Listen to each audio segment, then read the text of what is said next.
What if I told you that before the Great Flood, a group of heavenly beings abandoned their divine posts, descended to earth, and fundamentally changed the course of human history forever? These were the Watchers, celestial guardians who were supposed to observe humanity from afar, but instead chose to intervene in ways that would unleash chaos, corruption, and giants upon the earth. Tonight, we're diving deep into one of the most mysterious and controversial stories from ancient texts, the complete saga of the Watchers, from their original divine purpose to their forbidden love affairs with human women, from the birth of the Nephilim giants to God's ultimate judgment upon them. This is the entire story that most people have never heard in full. But before we dive in, if you're new to this channel, consider hitting that like and subscribe button if you haven't already. Your support means we can continue producing these highly researched videos to help you learn something new or pass the time. Also, let us know where you're watching from and what time it is. We're building a global community here. So without further ado, let's begin, shall we? The Divine Order, Heaven Before the Fall. Before the world knew chaos, before the first act of rebellion darkened the cosmos, there existed a realm of perfect order. Heaven stood as the throne room of creation, where the divine architect governed all existence with wisdom beyond measure. This was not merely a place, but a state of being, where harmony flowed like an eternal river through every corner of reality. Within this celestial domain dwelt beings of pure light and purpose. The angels served as extensions of the divine will, each created with specific roles woven into the fabric of existence itself. They were not mindless servants, but conscious beings endowed with understanding, each assigned a sacred duty that maintained the balance of all things. Some carried messages across the vast distances between heaven and earth. Others stood as warriors, guardians of the cosmic boundaries. Still others sang praises that resonated through dimensions unseen by mortal eyes. Among these celestial hosts, one group held a unique position. They were called the Watchers. According to the Book of Enoch, these beings served as divine sentinels, appointed to observe the unfolding drama of creation below. Their name carried weight beyond simple observation. They watched with purpose, with vigilance, with the authority granted by the Most High to ensure that the boundaries between realms remained intact. The Watchers numbered in the hundreds, perhaps more. They stood at the threshold between heaven and the newly formed earth, witnessing the garden planet take shape beneath them. They saw the mountains rise from primordial waters. They watched forests spread across valleys, rivers carve their paths through stone, and the first humans take their tentative steps in a world made specifically for them. These angelic observers possessed knowledge that humanity could scarcely imagine. They understood the movements of stars, the properties of metals hidden deep within the earth, the secrets of plants and their uses. They knew the names of things, the true names that held power over creation itself. This wisdom was theirs by design, granted so they might fulfill their sacred watch over the developing world. Among the Watchers, hierarchies existed, leaders emerged, beings of particular strength and authority. One name rose above the others in the ancient texts, Semyaza. In some manuscripts, he appears as Shemihaza or Samyaza, but the essence remains constant. He commanded respect among his peers, a figure of considerable power whose voice carried influence in the councils of the Watchers. The early days of Earth unfolded in innocence. Humanity multiplied across the face of the world, building simple dwellings, learning to cultivate the soil, discovering fire and tool making. They looked up at the stars with wonder, unaware that eyes looked back down upon them with equal fascination. The Watchers maintained their vigil from above, witnessing every development, every triumph, every stumbling step of human civilization. Heaven operated under a divine structure that maintained cosmic balance. The archangels stood closest to the throne, beings of immense power tasked with the most critical missions. Michael commanded the heavenly armies. Gabriel delivered the most important messages. Raphael brought healing. Uriel illuminated hidden knowledge. Below them, the various orders of angels fulfilled their appointed tasks, creating a symphony of service that kept creation running according to divine design. The Watchers fit into this structure as observers and guardians. Their position granted them a view of both realms. They could look upward to the glory of heaven and downward to the beauty of earth. This unique vantage point made them invaluable to the divine plan. They reported on the progress of humanity, noted the movement of spiritual forces, and ensured that the boundary between mortal and immortal remained unbreached. Nothing in this original order suggested the coming catastrophe. The system worked as intended. Angels fulfilled their purposes. Humans lived their brief lives in relative peace. The cosmos turned on its axis without friction or discord. If there were seeds of rebellion, they lay dormant, hidden beneath layers of obedience and routine. Yet within this perfection, the capacity for choice remained. The angels were not automatons. They possessed will, the ability to decide, to question, to wonder. This freedom stood as both their greatest gift and their most dangerous possession. Without it, their service meant nothing. With it, the possibility of defiance entered existence. The Book of Enoch describes this period as a time when the boundaries of heaven and earth stood clear and unchallenged. The watchers knew their place. They understood the laws that governed their existence. They recognized the wisdom in maintaining separation between their kind and humanity. For a time, this understanding sufficed, but time has a way of eroding even the strongest convictions. The watchers continued their eternal vigil, watching generation after generation of humans live and pass away. They observed love and loss, joy and sorrow, the full spectrum of mortal experience. And somewhere in that observation, something began to shift. A thought emerged that should never have been conceived. A desire took root that violated every principle of their creation. The perfect order of heaven stood on the edge of its first great crisis. The watchers, appointed to guard the boundaries of creation, would soon become the very threat they were designed to prevent. The stage was set. The players were in position.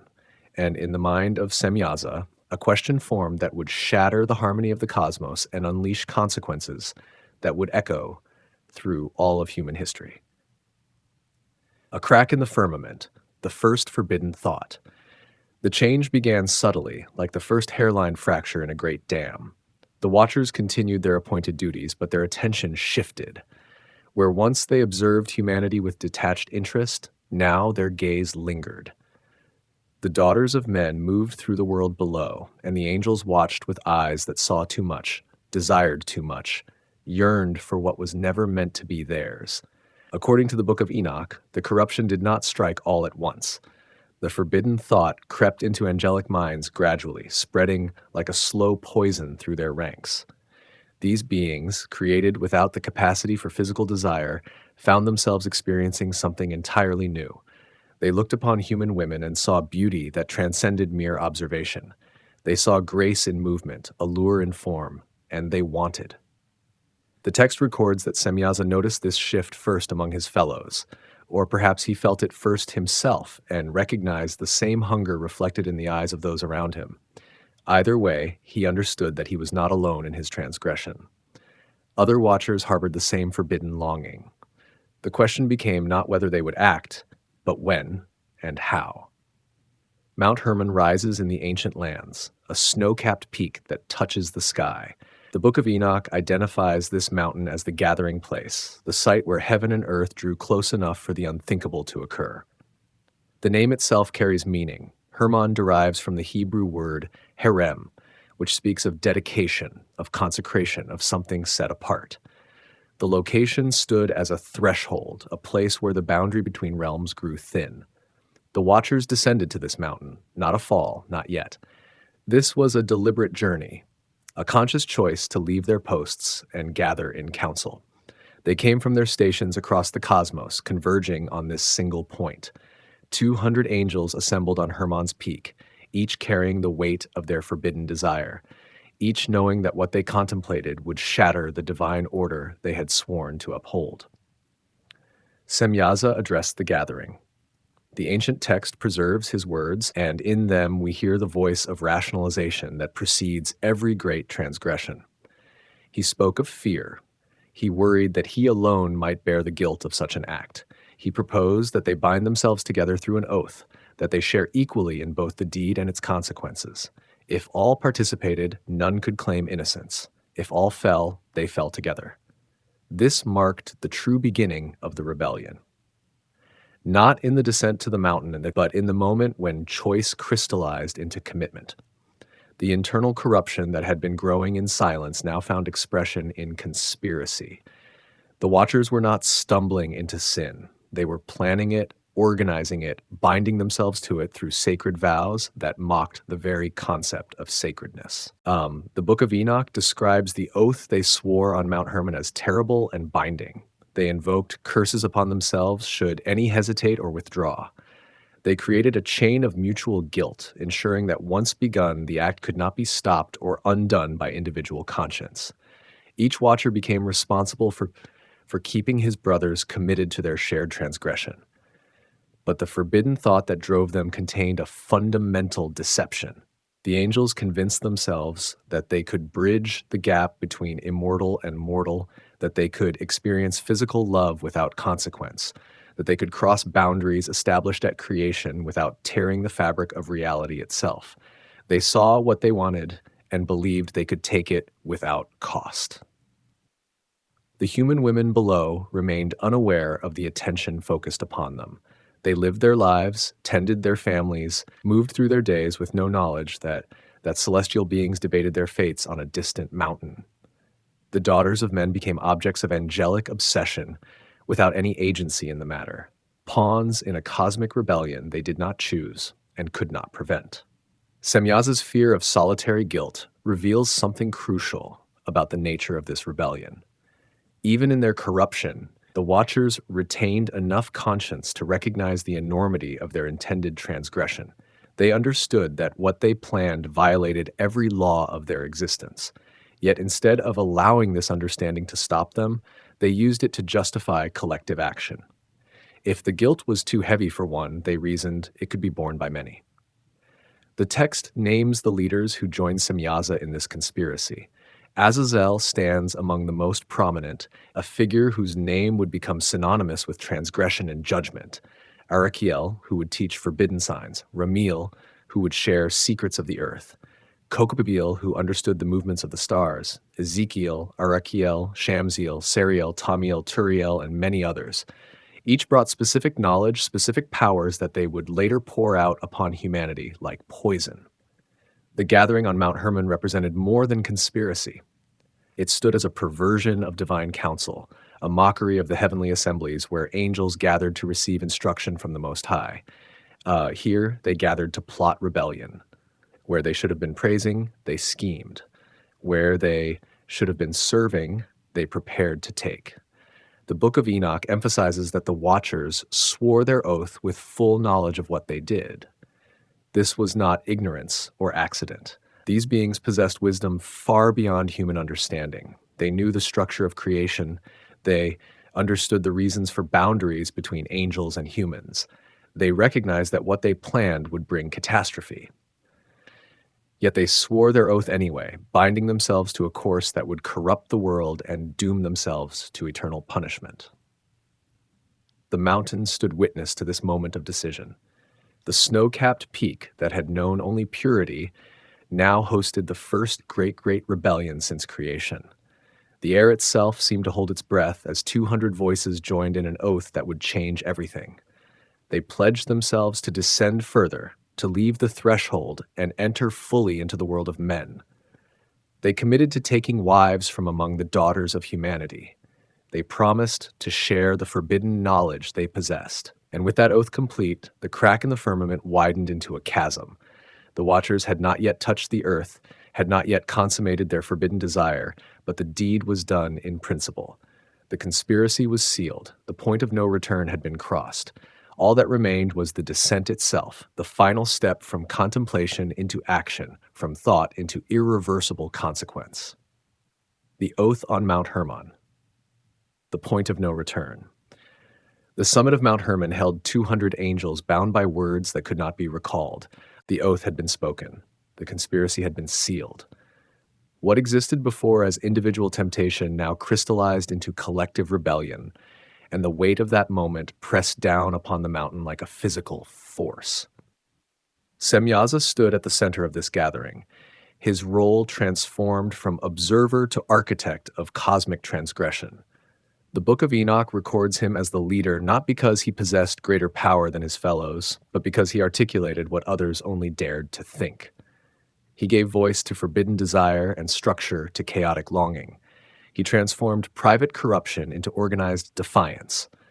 The text preserves the names of the leaders who joined him, and these names carry significance beyond mere identification. Each watcher brought particular knowledge, specific powers that would later be unleashed upon an unprepared world. Azazel commanded understanding of metallurgy and warfare. Urakiel knew the signs of the earth. Ramiel comprehended the hidden properties of plants and stones. Kokabeel traced the paths of stars and seasons. Together, they formed a council of corruption, each member contributing to the coming catastrophe. The oath itself functioned as more than promise. In the ancient understanding, words spoken with intent and witnessed by others took on binding power. The Watchers did not simply agree to act. They cursed themselves should they fail to act. They created a spiritual chain that linked their fates together, ensuring that retreat became impossible once the words left their mouths. This was not casual agreement, but sacred vow turned inside out, holiness inverted into damnation. According to the Book of Enoch, they swore by the name of the Most High, adding blasphemy to rebellion. They invoked the very authority they were defying to seal their defiance. The irony ran deep and dark. These beings, created to serve and worship, now used the tools of devotion to lock themselves into betrayal. The oath that should have bound them to heaven bound them instead to each other and to the earth below. The mountain witnessed this perversion in silence. Hermon's Peak had stood for ages as a place where heaven and earth drew close, where the atmosphere itself seemed charged with divine presence. Now it hosted the gathering of those who would defile that closeness, who would tear down the boundaries that gave meaning to proximity between realms. The very stones seemed to register the transgression, though they could not speak or protest. The number bears significance. 200 angels descended to Hermon. Not a random gathering, but an organized force, large enough to spread across the inhabited world, sufficient to corrupt thoroughly, rather than merely touch and depart. The Book of Enoch divides them into groups, each led by one of the named chiefs. These divisions suggest planning and coordination that went beyond simple lust. The Watchers were not acting on impulse, but implementing a strategy. Semyaza understood something crucial about collective guilt. He feared that if he alone descended to take a human wife, he would bear the full weight of judgment. This fear drove him to insist on the oath, on shared participation, on mutual damnation. Yet his reasoning contained a fatal flaw. Spreading guilt does not diminish it. The judgment would not be divided among them, but multiplied. Each would face the full consequence of transgression, and their cooperation would only deepen the offense. The leaders spoke among themselves on that mountain, finalizing their plans. They divided the earth into territories, each chief selecting regions where they would descend.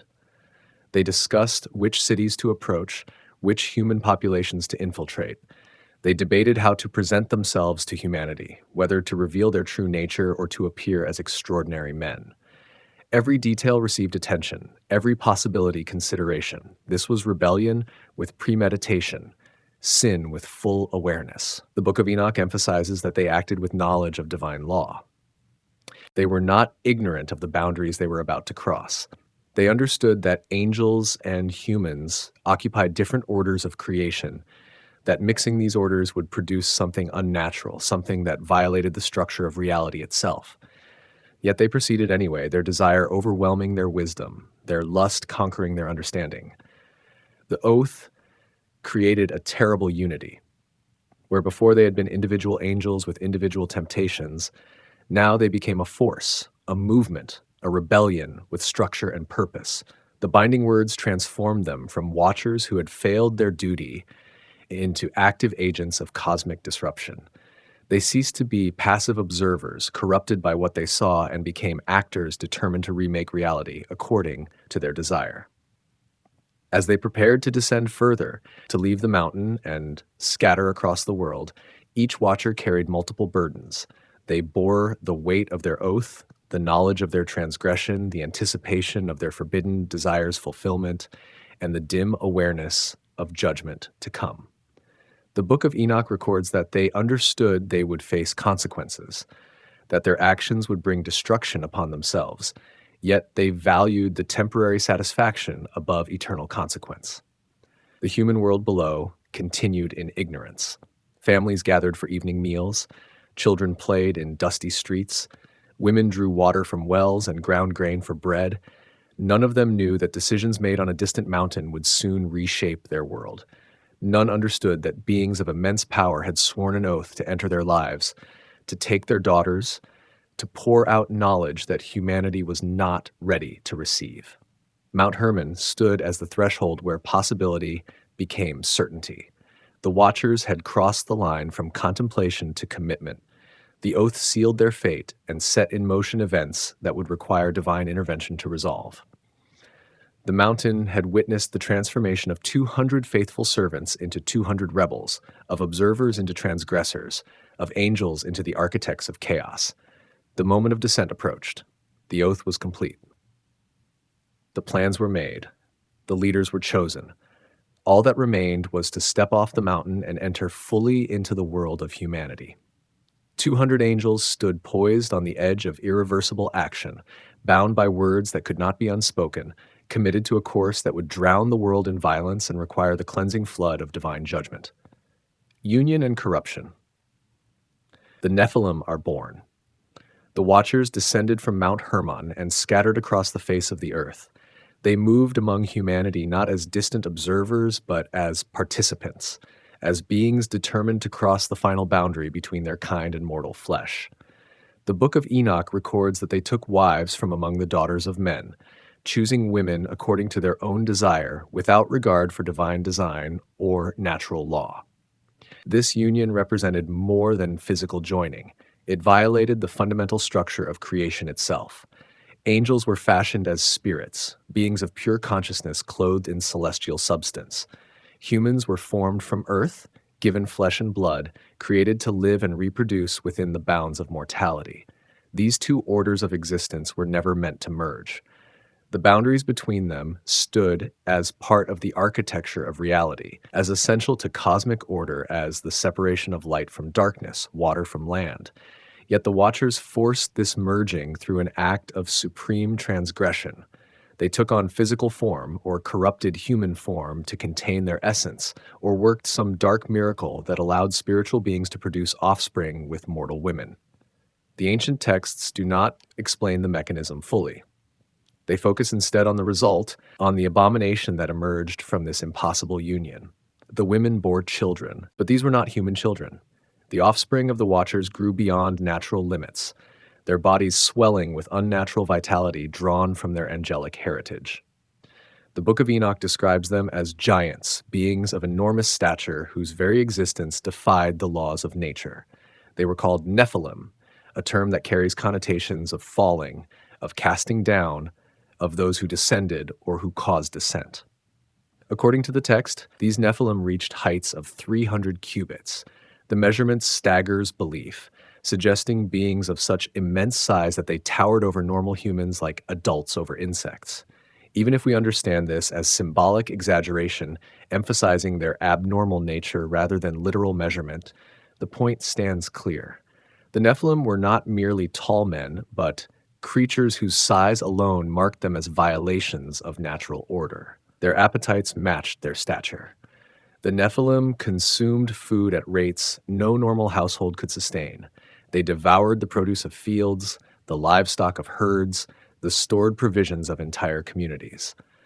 The Book of Enoch records that humanity labored to feed these giants but could not satisfy their hunger. The normal cycles of agriculture and husbandry broke down under the strain of supporting beings whose needs exceeded what the earth was designed to provide. The giants multiplied as their mothers continued to bear them, and as the Watchers took more wives.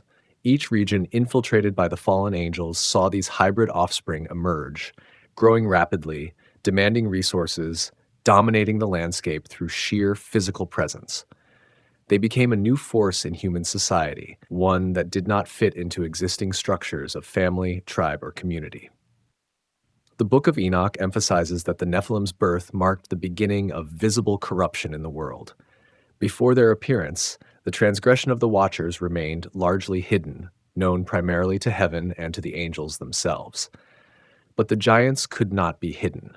They walked among humanity as living proof of cosmic rebellion, as flesh and blood evidence that the boundaries of creation had been breached. Human society bent under the weight of this new reality. Communities reorganized themselves around the presence of the Nephilim. Some giants were celebrated, perhaps seen as heroes or champions, beings of renown whose strength could protect or conquer. Others were feared, recognized as threats to stability and survival. But all of them represented a fundamental wrongness, a distortion of what humanity was meant to be and to become. The mothers of the Nephilim faced impossible situations. They had not chosen to bear these children, at least not with full understanding of what they were agreeing to when they accepted the advances of the Watchers. Now they found themselves raising offspring who grew too quickly, ate too much, whose very nature set them apart from normal human children. The text does not record the mothers' perspectives, but we can imagine the mixture of fear, pride, confusion, and horror they must have felt. The fathers, the Watchers themselves, regarded their offspring with satisfaction. The Book of Enoch suggests that the giants represented success to the fallen angels, proof that their rebellion could produce concrete results. The Nephilim embodied the Watchers' refusal to accept the limitations of their created nature. If angels were meant only to observe, the giants proved they could create. If they were forbidden from mixing with humanity, the Nephilim demonstrated that they could overcome that prohibition. Yet this satisfaction contained the seeds of deeper catastrophe. The giants were not stable creatures. They existed as contradictions, beings composed of incompatible elements. Their angelic heritage granted them strength and longevity beyond human limits. Their human flesh made them mortal, bound to earth, subject to physical needs and desires. This internal conflict manifested in their behavior, driving them to excesses that would soon plunge the world into chaos. The Book of Enoch records 3 specific sizes for different groups of giants, suggesting variation among the Nephilim. Some reached 3,000 ells, others 300 cubits, others still different measurements. This variety implies that the degree of angelic influence differed among them, that some inherited more of their father's power while others leaned more toward their human mother's nature. But all of them exceeded normal human proportions and needs. The birth of the Nephilim transformed the world in ways both visible and invisible. Visibly, these giants dominated the landscape, their presence impossible to ignore. Invisibly, they represented a tear in the fabric of creation, a wound in reality itself. The natural order had been designed to function according to specific principles. Each creature was to reproduce after its kind, within its kind, maintaining the boundaries that gave structure to existence. The Nephilim shattered these boundaries, proving that creation itself could be corrupted, that the fundamental laws could be broken through sufficient violence against cosmic order. Human civilization found itself hosting something it was never meant to contain. The giants walked among the children of Adam, beings who shared human mothers but possessed nature and power that transcended humanity. This coexistence could not last. The tension between natural and unnatural, between created and transgressive, between what should be and what should never have been, would soon erupt into violence that would require divine intervention to resolve. The forbidden knowledge, Azazel's rebellion. While the Nephilim represented physical corruption of the world, another form of contamination spread through humanity. The Watchers did not merely take human wives and father hybrid offspring. They also shared knowledge, pouring out secrets that were never meant for mortal minds, teaching skills and crafts that would accelerate humanity's descent into violence and moral decay. Azazel led this intellectual rebellion. The Book of Enoch identifies him as the primary teacher of forbidden arts, the angel who took special interest in corrupting human culture rather than merely human bodies. Where other watchers focused on physical union, Azazel pursued corruption through education, perversion through enlightenment, destruction through the sharing of knowledge that humanity lacked the wisdom to handle responsibly. He taught men the craft of metalworking. According to the text, Azazel showed humans how to extract ore from the earth, how to smelt and refine metals, how to forge tools and weapons from bronze and iron. This might seem beneficial, a gift of technology that would advance civilization. But the Book of Enoch emphasizes what humans did with this knowledge. They made swords, they forged spears, they crafted instruments of violence and war.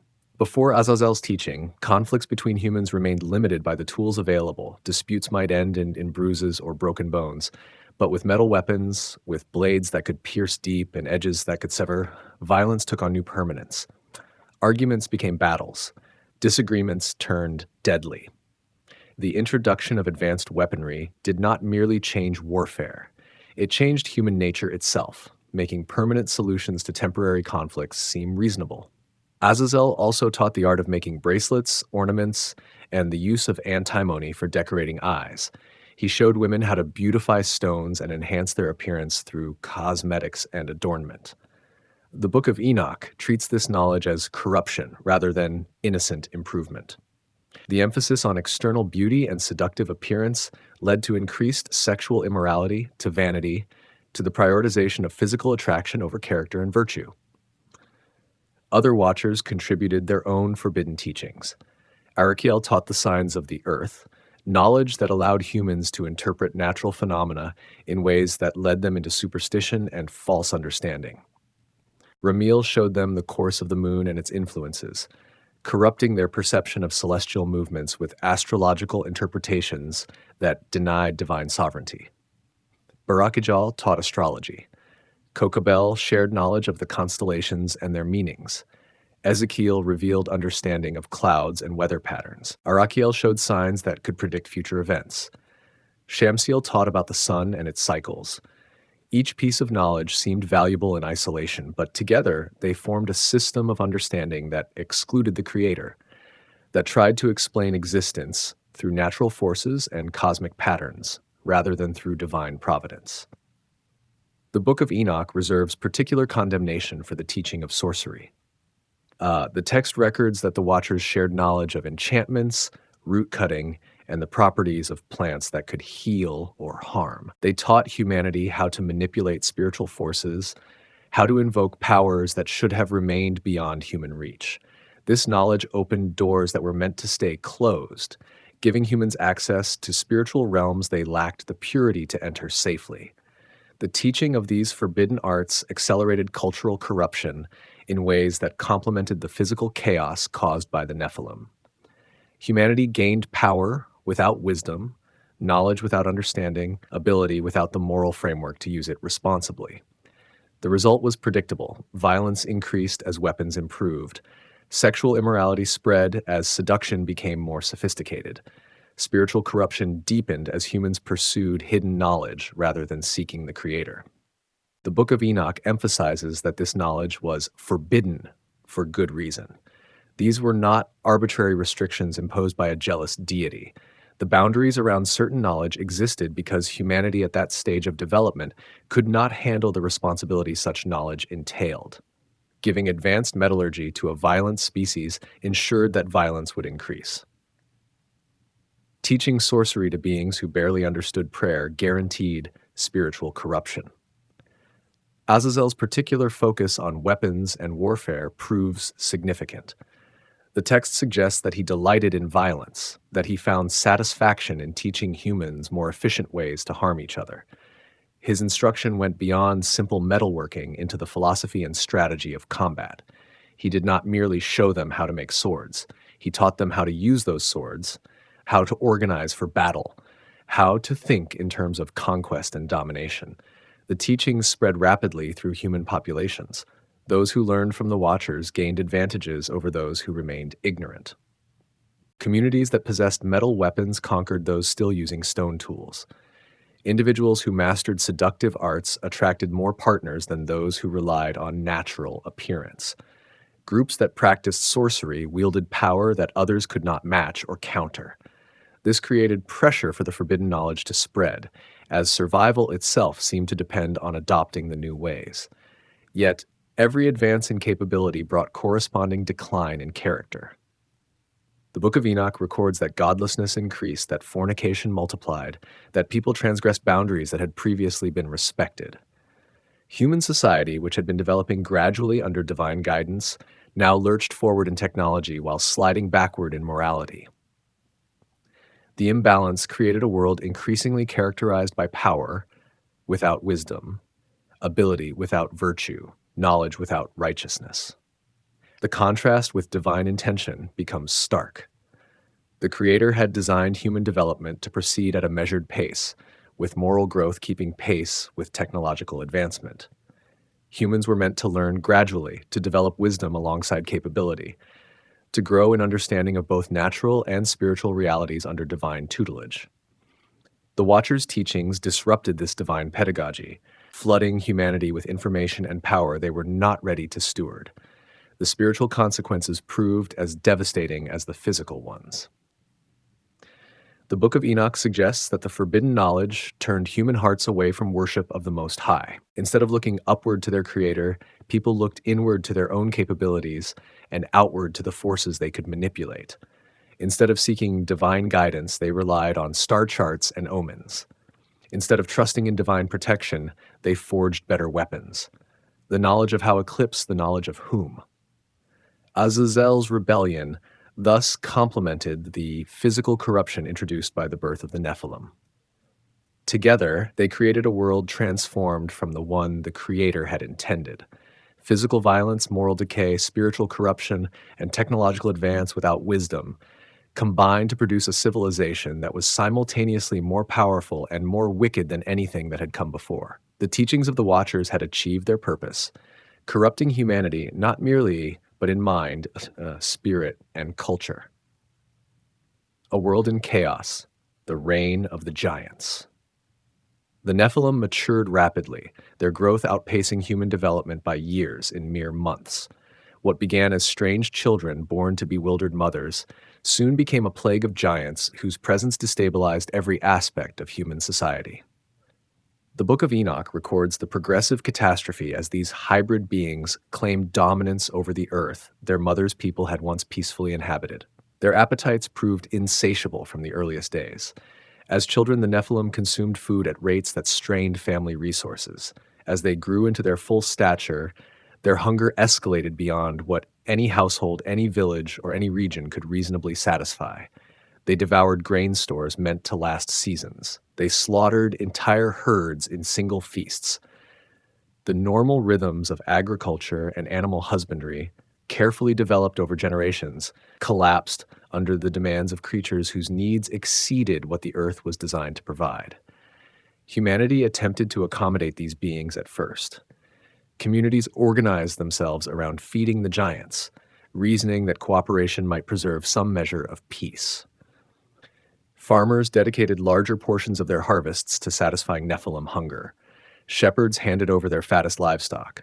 Fishermen brought their entire catches to giant tables. But no amount proved sufficient. The more humans gave, the more the giants demanded. Generosity met with expectation, then entitlement, then requisition, enforced by overwhelming physical power. The Book of Enoch records the moment when accommodation became impossible. The text states that when humanity could no longer feed the giants, the Nephilim turned against them. This transition marks the shift from oppression to predation, from exploitation to direct violence. The giants, driven by hunger their human hosts could not satisfy, began to prey upon humanity itself. They consumed human flesh. The text does not flinch from this detail, does not soften the horror with euphemism. The Nephilim, these offspring of angels and women, turned to eating the children of Adam. They drank human blood. They hunted people as lesser creatures, as food sources to be harvested rather than as kin through their mother's lineage. The natural order inverted completely. Beings partially human became predators of the fully human. But the giants' violence extended beyond cannibalism. The Book of Enoch records that they sinned against birds, beasts, reptiles, and fish. This enigmatic phrase suggests a broader violation of nature, perhaps attempts to corrupt other species as their fathers had corrupted humanity, or perhaps simply wanton destruction of animal life beyond any need for food. The Nephilim became agents of chaos throughout creation, their very existence a wound in the fabric of the natural world. Terror gripped human populations. Communities that had once worked together to feed the giants now scattered in fear, seeking hiding places in mountains and caves. The normal activities of civilization, farming and building and raising families, became secondary to simple survival. Parents watched constantly for approaching giants, ready to hide their children at the first sign of danger. Trust eroded as desperation grew.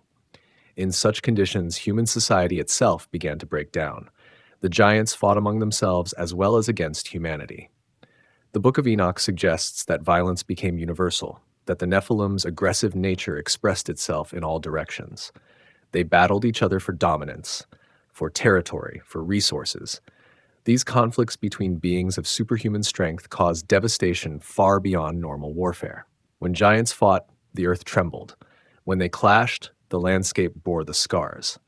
Some giants gained reputations as mighty warriors and hunters.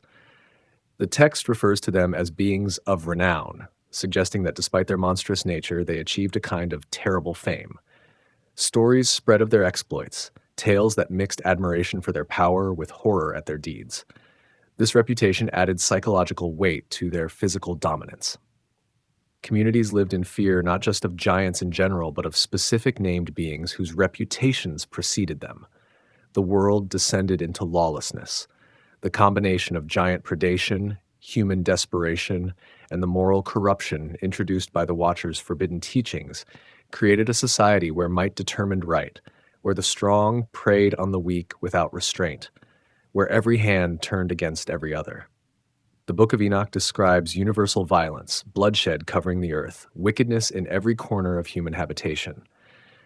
The earth itself suffered under this regime. The text speaks of the ground crying out, suggesting that the violence and corruption had spiritual and ecological dimensions beyond the immediately visible. The natural world, created to support human life and flourishing, now groaned under the weight of beings it was never meant to sustain. The blood of innocent victims soaked into soil that should have drunk only water. The air carried screams that should never have been uttered. Women bore more Nephilim as the Watchers continued to take wives. Each new birth added to the chaos, another giant to feed, another predator to fear, another source of violence and disruption. The problem compounded over time, rather than stabilizing. What began as hundreds of giants grew to thousands, then perhaps tens of thousands. The sheer number of these beings, each requiring resources far beyond human norm, made the situation increasingly unsustainable. Human resistance proved futile. What weapons could normal men use against beings whose strength exceeded human limits by orders of magnitude? The metal weapons taught by Azazel might wound other humans, but they proved inadequate against giant flesh and bone. Organized defense collapsed when giants simply walked through fortifications built to human scale. Every attempt at resistance ended in slaughter, teaching survivors that submission offered better odds than defiance. The Nephilim established themselves as rulers in many regions.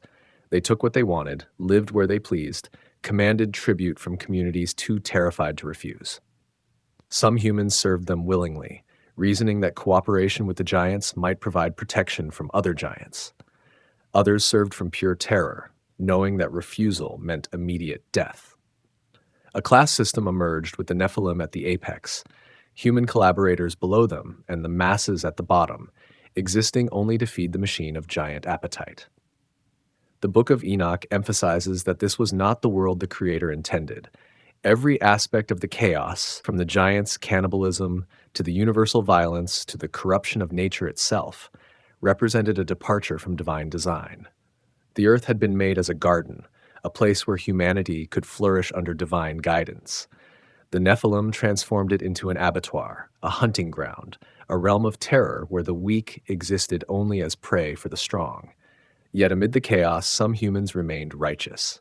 The text hints at individuals who refused to participate in the wickedness, who maintained their worship of the Most High despite the surrounding corruption.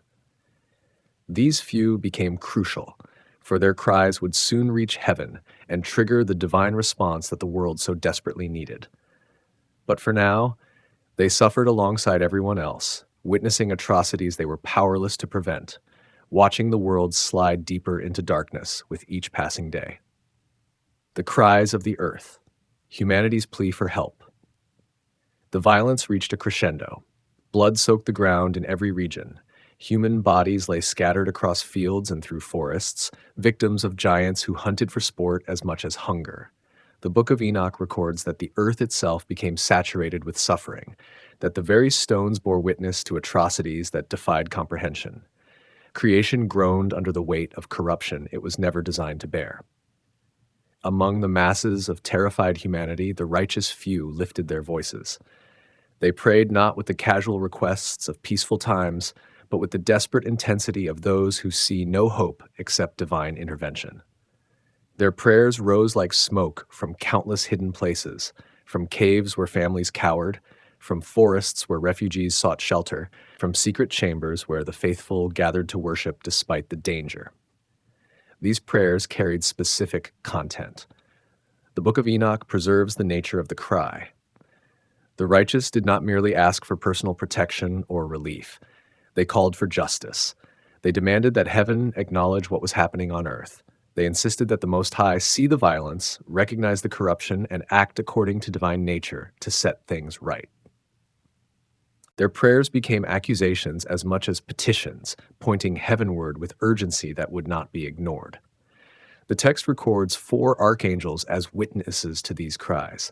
Michael, Gabriel, Raphael, and Uriel heard the voices rising from earth. They saw the bloodshed, observed the violence, noted the complete breakdown of the order they had helped establish at creation. These mighty beings, who had remained faithful while their fellow watchers fell, now stood as witnesses to the consequences of that fall. They became advocates for humanity before the throne of the Most High. The earth itself joined the chorus of complaint. According to the Book of Enoch, the ground cried out against the violence done upon it. This was not metaphor, but spiritual reality. The earth, created to support life, found itself forced to absorb death on a massive scale. Innocent blood seeped into soil that should have drunk only water and rain. The natural world, designed to operate according to divine principles, found those principles violated in every corner of creation.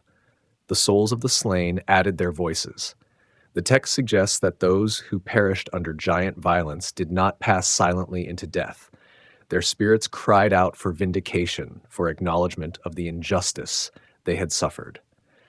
They demanded that heaven respond to their murders, that divine justice address the crimes committed against them.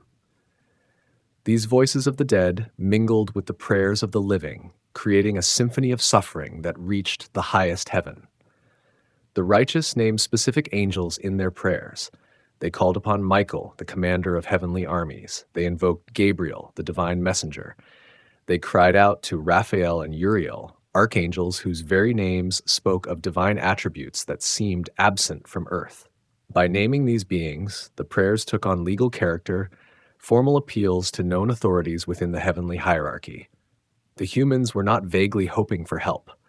They were specifically demanding intervention from beings they knew held power and responsibility. The content of the prayers revealed the depth of human suffering. The Book of Enoch records accusations against the Watchers, detailed descriptions of their crimes. The righteous reported everything: the oath on Mount Hermon, the taking of human wives, the birth of the Nephilim, the teaching of forbidden knowledge, the violence and bloodshed that followed. They laid out the case against the fallen angels with precision, ensuring that heaven could not claim ignorance of what transpired on earth. Women who had borne Nephilim added their testimony. Though the text does not give them voices directly, their experience formed part of the collective cry. They had been taken by beings of overwhelming power. They had borne children who grew into monsters. They had watched their sons become predators who threatened their own families. Their suffering carried unique weight, caught between angelic fathers and human communities, belonging fully to neither. The prayers demanded action, not merely requested it. The tone shifted from supplication to insistence. How long would heaven allow this corruption to continue?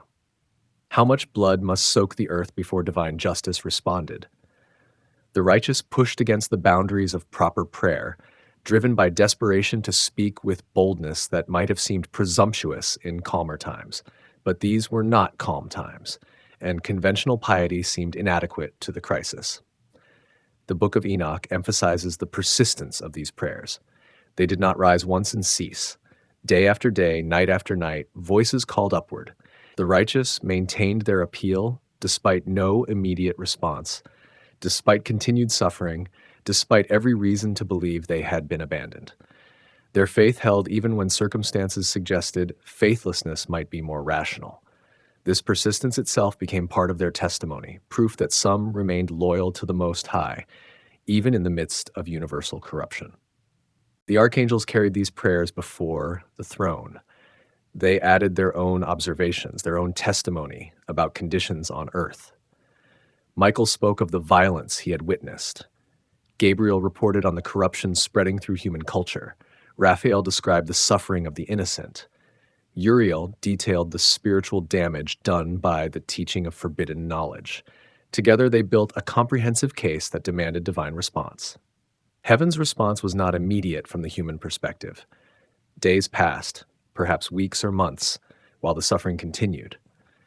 But the Book of Enoch makes clear that divine justice, though it may seem slow from mortal viewpoint, operates according to perfect timing. The prayers were heard, the cries were acknowledged, the case was being considered by the highest authority in existence, and a response was being prepared that would address not merely the symptoms, but the root causes of Earth's corruption. The moment approached when divine patience would end and divine judgment would begin. The prayers of the righteous had accomplished their purpose, bringing the crisis on earth to the attention of heaven's throne. The witnesses had testified, the evidence had been presented, the accused had been identified. All that remained was for the Most High to speak the word that would set in motion the cleansing of a corrupted world and the punishment of those who had corrupted it. The divine council convenes. Judgment is decreed. The prayers reached the throne. The cries of humanity and earth could no longer be ignored or delayed. According to the Book of Enoch, the Most High convened a council, a gathering of heavenly powers to address the crisis that had engulfed creation. This was not deliberation born of uncertainty, but the formal proceeding by which divine justice would be proclaimed and executed. The archangels stood before the presence of the Most High. Michael, Gabriel, Raphael, and Uriel presented their testimony, repeating what they had witnessed on earth and what they had heard in the prayers of the righteous. They described the Watchers' rebellion, the birth of the Nephilim, the teaching of forbidden knowledge, and the universal violence that had followed. They laid out the case with precision, ensuring that every aspect of the corruption received proper acknowledgement. The Book of Enoch records that the Most High already knew everything the archangels reported. Divine omniscience required no testimony, no witnesses, no presentation of evidence. Yet the formal proceeding served important purposes. It established the justice of what would follow. It demonstrated that judgment came not from arbitrary divine whim, but from proper consideration of facts and crimes. It showed that even divine justice operated according to order and procedure. The verdict came swiftly once the testimony concluded. The Watchers had transgressed beyond redemption. They had abandoned their posts, violated their nature, corrupted humanity, and taught knowledge that accelerated wickedness. They had produced offspring who consumed human flesh and drank human blood. They had transformed the earth from a garden into a charnel house. For these crimes, they would face punishment that matched the severity of their transgression. But judgment extended beyond the Watchers themselves. The Nephilim, though they acted according to their corrupted natures, could not be allowed to continue their predation. The corruption they represented had to be removed from the earth. The human populations who had learned and practiced the forbidden teachings needed cleansing. The entire created order required purification, a reset that would remove the taint of angelic rebellion and give humanity a fresh start. The Most High issued specific commands to each archangel. To Uriel fell the task of warning Noah, the one righteous man whose family would survive the coming cleansing. Uriel would reveal the divine plan, explaining that a flood would soon wash away all corruption from the earth's surface. Noah must build a vessel, an ark, that would preserve him, his family, and representatives of the animal kingdom through the coming deluge. Raphael received orders concerning Azazel specifically. The angel who had taught weapons and warfare, cosmetics, and seduction would face particular punishment.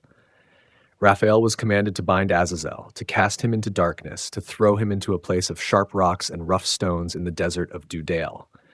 There, covered by the earth, Azazel would remain until the great day of judgment, when he would be cast into fire for eternal punishment.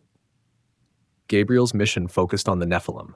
He was to cause the giants to turn on each other, to send them into battle where they would destroy themselves. This served multiple purposes. It would reduce their numbers before the flood. It would demonstrate that their strength, though great against humans, proved useless when turned against their own kind. It would show that beings born of transgression carried within themselves the seeds of their own destruction. Michael received the most comprehensive assignment. He would confront Semyaza and the other Watchers directly. He would witness their binding and imprisonment. He would ensure that they faced the full weight of divine judgment for leading the rebellion that had corrupted the earth. The Book of Enoch specifies that Michael would show the Watchers the fate of their children, forcing them to watch the Nephilim destroy each other before facing their own punishment. The divine decree included provisions for humanity beyond Noah's family. Though the flood would cleanse the earth of the current generation, the faithful who had cried out for justice would be vindicated. Their prayers would be answered, their suffering acknowledged, their loyalty rewarded in the memory of heaven, even if they did not survive to see the new world. The righteous dead would receive justice, and their descendants through Noah would inherit a cleansed earth. The Book of Enoch emphasizes that this judgment was not hasty or excessive. Every element of the divine response matched precisely the nature and extent of the corruption. The Watchers would be bound because they had bound themselves through their oath on Mount Hermon. The Nephilim would destroy each other because they had destroyed the innocent. The earth would be washed because blood had polluted it beyond any lesser remedy. The punishment fit the crimes with perfect precision. Yet, within the judgment, mercy operated. Noah and his family would survive. The animal kingdom would be preserved. Plant life would endure beneath the waters to sprout again when the floods receded. The earth itself, though cleansed by catastrophe, would not be destroyed, but renewed. The divine response aimed not at obliteration, but at restoration, removing corruption while preserving what could still be saved. The archangels received their orders and prepared to descend. Each understood the gravity of their mission. They would be implementing divine justice on a scale unprecedented since creation. They would be confronting beings who had once been their peers, angels who had chosen rebellion over service. They would be ending an age and beginning a new one. The weight of cosmic history pressed upon them as they departed the divine presence to execute the commands they had received. The council concluded. The judgment had been decreed. The missions had been assigned. All that remained was execution, the implementation of divine will through angelic agency. The Watchers would soon learn that their rebellion, though it had succeeded in corrupting the earth, could not overcome divine sovereignty. The Nephilim would discover that their strength meant nothing against divine decree, and humanity would witness that the prayers of the righteous, though long delayed, would ultimately be answered with justice that shook the very foundations of the world. The arrest of the Watchers, the archangel's mission. The archangels descended from heaven with authority that could not be challenged. They came not as observers, but as executors of divine judgment, bearing commands that would reshape the earth and punish those who had corrupted it. The Book of Enoch records their missions with clarity, showing how each angel fulfilled the specific task assigned to them by the Most High. Raphael moved first toward his target. He sought Azazel, the teacher of weapons and warfare, the angel who had shown humanity how to forge instruments of death. Raphael found him in the inhabited regions, perhaps surrounded by humans who still sought his instruction, still hungry for the forbidden knowledge he dispensed. The mighty archangel seized Azazel with power that the fallen Watcher could not resist. According to the text, Raphael bound Azazel hand and foot. This was not physical restraint alone, but spiritual binding, the restriction of powers that Azazel had wielded since his creation. Raphael then transported the bound angel to the desert of Dudael, a place of desolation far from human habitation. The location itself carried meaning. Azazel, who had brought knowledge of civilization's most advanced tools, would be imprisoned in the most uncivilized place on earth. Raphael cast Azazel into a pit or crevice in the desert floor. He placed rough and jagged stones upon him, covering the fallen angel with earth and rock. The Book of Enoch specifies that Azazel was covered by darkness, sealed beneath the ground where no light could reach. This burial served as both punishment and imprisonment, ensuring that Azazel could no longer influence humanity, could no longer teach forbidden arts, could no longer spread corruption through knowledge. Um, the text records that Azazel would remain in this desert prison until the great day of judgment. His punishment was not yet complete. The darkness of Dudael represented a holding cell, a place of confinement where he would await the final verdict. On that ultimate day, Raphael would return to cast Azazel into eternal fire, completing the punishment for his role in corrupting the earth. But for now, burial beneath jagged stones in the desert would suffice. Gabriel pursued his mission with equal determination. His task involved causing the Nephilim to destroy each other, turning the giants' strength against themselves. The Book of Enoch does not detail exactly how Gabriel accomplished this, but the result was clear.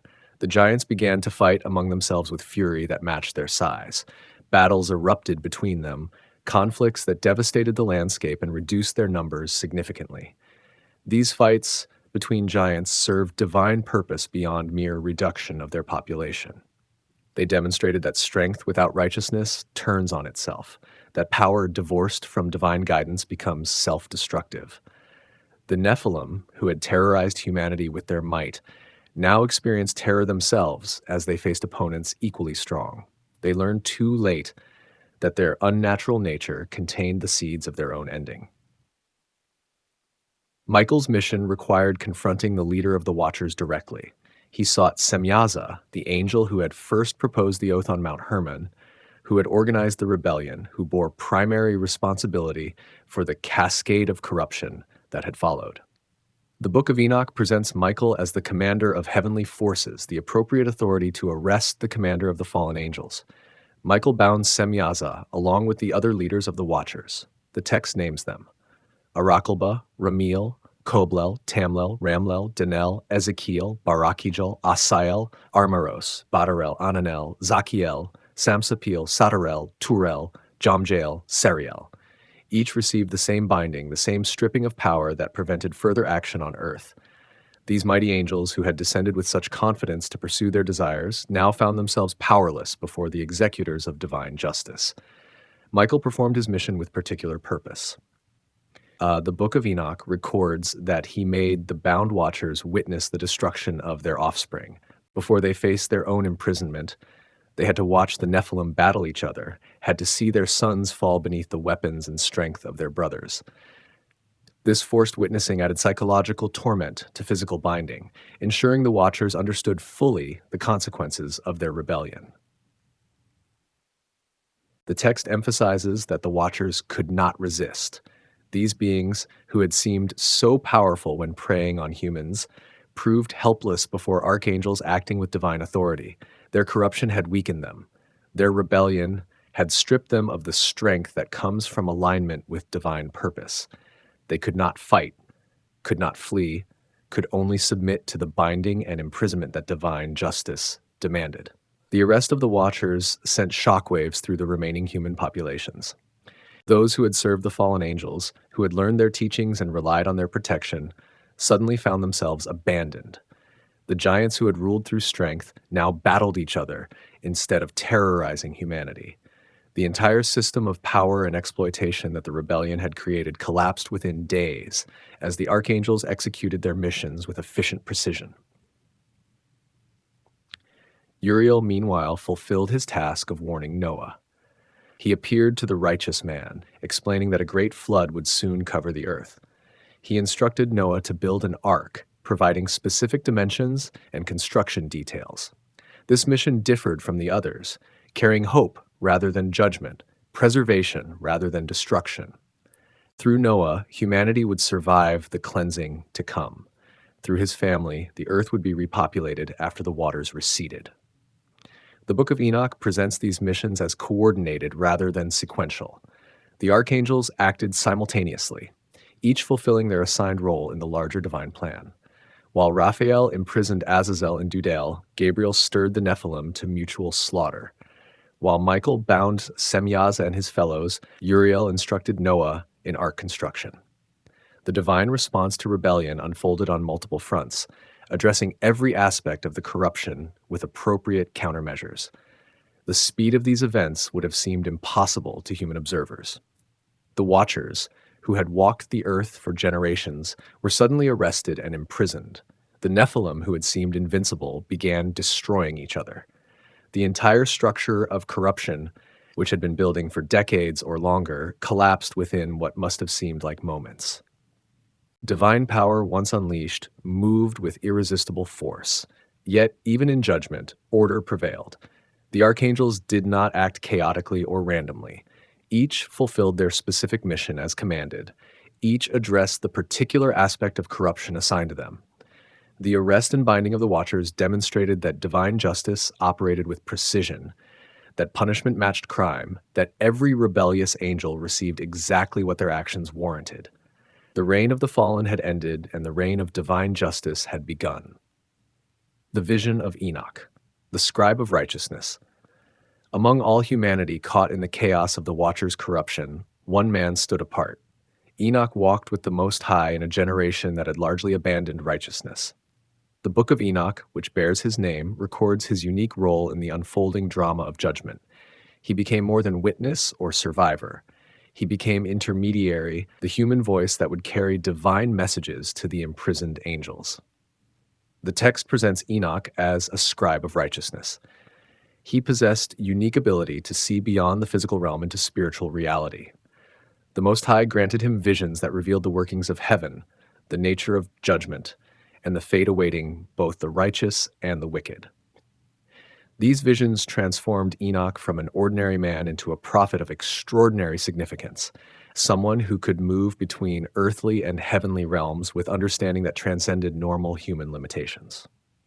Enoch received his first major vision after the archangels had bound the Watchers. The imprisoned angels, now stripped of their power and facing judgment, sent a request to Enoch. They asked him to write a petition on their behalf, to carry their plea for mercy before the throne of the Most High. The audacity of this request stands out. The very beings whose rebellion had caused such destruction now sought a human intermediary to beg for pardon they had not granted to their victims. The Book of Enoch records that Enoch initially agreed to write their petition. He sat beside the waters of Dan, south of Hermon, in the ancient lands where the Watchers had first gathered to swear their oath. He wrote down their request with careful attention to their words. They confessed their transgression. They acknowledged their punishment as just. They pleaded for mercy, for reduction of their sentence, for any grace that might be extended despite their crimes. But as Enoch prepared to present this petition to heaven, he fell into a trance. A vision overcame him, pulling his consciousness beyond the physical world into the realm of divine presence. He saw the throne room of the Most High. He witnessed the councils of heaven. And in that vision, he received the response he was to carry back to the imprisoned Watchers. The vision revealed judgment without mercy for the fallen angels. The divine voice spoke through Enoch's vision, explaining why the Watchers' petition would not be granted. They had been created as spiritual beings, immortal and holy. They had been given positions of responsibility and trust.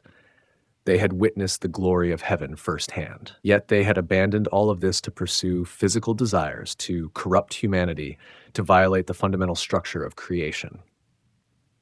The vision emphasized a crucial distinction. Humans who sinned could seek mercy because they were created mortal, limited in understanding, subject to physical desires by their very nature. Humans could claim weakness, ignorance, the overwhelming pressure of circumstance. But angels possessed no such excuse. They were created with full knowledge, complete understanding of divine law, and spiritual nature that transcended physical limitation. Their rebellion came from pure choice, unmitigated by circumstance or limitation. Therefore, their punishment would be absolute. Enoch saw in his vision the eternal fate awaiting the Watchers. They would remain bound until the great day of judgment. On that final day, they would be cast into valleys of fire, into eternal flame that would never be quenched. They would face this punishment not for a time, but forever, experiencing the consequences of their rebellion throughout endless ages. The vision left no room for hope, no possibility of redemption, no chance for mercy to override justice. The vision also revealed the fate of the Nephilim. When the giants perished, whether through mutual slaughter or through the coming flood, their spirits would not find rest. Unlike human spirits, which return to the Creator, the disembodied essences of the Nephilim would remain on earth. These spirits would become demons, unclean spirits that would afflict humanity throughout all generations until the final judgment. The corruption the Watchers introduced would thus continue in spiritual form even after its physical manifestation had been destroyed. Enoch awoke from the vision carrying a burden of knowledge few humans could bear. He understood the full scope of divine judgment. He knew the fate of the Watchers, the future of the Nephilim spirits, and the coming cleansing of the earth through flood. He carried responsibility to deliver this message to beings who would not want to hear it, to angels who would find no comfort in his words. The Book of Enoch records his return to the Watchers. He found them in their place of imprisonment, bound and darkened, awaiting his return with desperate hope. They looked to him expectantly, believing that his petition on their behalf might have moved the Most High to mercy. Enoch faced them, bearing not the answer they desired, but the verdict they deserved. He spoke to them with the authority granted by his vision. He delivered the divine judgment without softening or modification. He explained why mercy would not be extended, why their punishment stood as decreed, why they would face eternal fire rather than temporal correction. He detailed the reasoning behind their sentence, making clear that they received justice rather than arbitrary harshness. The Watchers' response to Enoch's message revealed the depth of their despair. They had hoped for mercy despite knowing their crimes. They had believed that confession and petition might alter their fate. Now they faced the reality that their rebellion had placed them beyond redemption. The text records their lamentation, their weeping, their acknowledgement that they had brought this punishment upon themselves through choices made with full knowledge of the consequences. Enoch's role as intermediary served purposes beyond simply delivering a message. His humanity highlighted the perversity of the Watchers' rebellion. They, who had been created higher than humans, now required a human to speak truth to them. They, who had taught forbidden knowledge to humanity, now received ultimate wisdom from a human prophet. The reversal was complete and devastating. The vision also revealed to Enoch details about the structure of heaven and the nature of divine justice. He saw realms and dimensions that humans were not normally meant to perceive. He witnessed the operations of angels who had remained faithful. He understood the cosmic scope of the rebellion and its punishment. This knowledge transformed him, giving him perspective that transcended his mortal existence and preparing him for his eventual translation into heaven without experiencing death. The Book of Enoch presents this episode as crucial to understanding the full impact of the Watchers' rebellion. The fallen angels were not merely punished, but were forced to understand why their punishment was just, to acknowledge that they had received exactly what their actions warranted. Enoch served as the human voice of divine justice, the righteous man whose message condemned those who had corrupted righteousness. The Watcher's confession, a lament of futility. The bound angels received Enoch's message with the full weight of its meaning. The Book of Enoch preserves their response, a confession and lament that serves as warning to any who might consider following their path. Their words reveal the inner state of beings who understood too late the consequences of rebellion, who faced eternal punishment with full awareness of how easily it might have been avoided. The Watchers first acknowledged their transgression. They confessed that they had abandoned their holy station in heaven. They admitted they had corrupted themselves with human women. They acknowledged teaching forbidden knowledge that accelerated humanity's descent into wickedness. The confession came without excuse or justification. They could not claim ignorance. They could not plead circumstance. They had known what they were doing at every step, and now they owned the full weight of their choices. Their lament focused on the irreversibility of their situation. They recognized that no petition would move divine justice toward mercy. They understood that no amount of remorse could undo what they had done or alter the punishment they would face. The finality of their fate pressed upon them with crushing force. Angels accustomed to existing in eternity now faced eternity of a different kind, one defined by suffering rather than glory.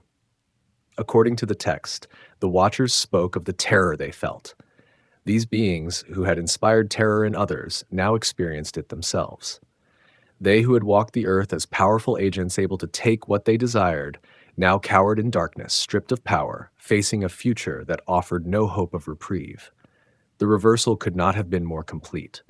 The mighty had fallen, and fallen utterly. They lamented most bitterly the fate of their children. The Watchers had watched as the Nephilim destroyed each other in battles arranged by Gabriel. They had witnessed their offspring, beings of tremendous strength and appetite, turn that strength against their own kind. The giants who had seemed invincible when preying on humans proved mortal when fighting equals. The Watchers saw in their children's destruction a preview of their own coming judgment. The Book of Enoch records that the fallen angels begged Enoch to petition again on their behalf, despite his clear message that such appeals would be futile. Desperation drove them to ask for what had already been denied. They clung to any possibility, however remote, that their fate might be altered. This desperation itself became part of their punishment, the torment of hope that they knew was false but could not quite abandon. Enoch responded with firmness. He explained again that their petition had been heard and rejected.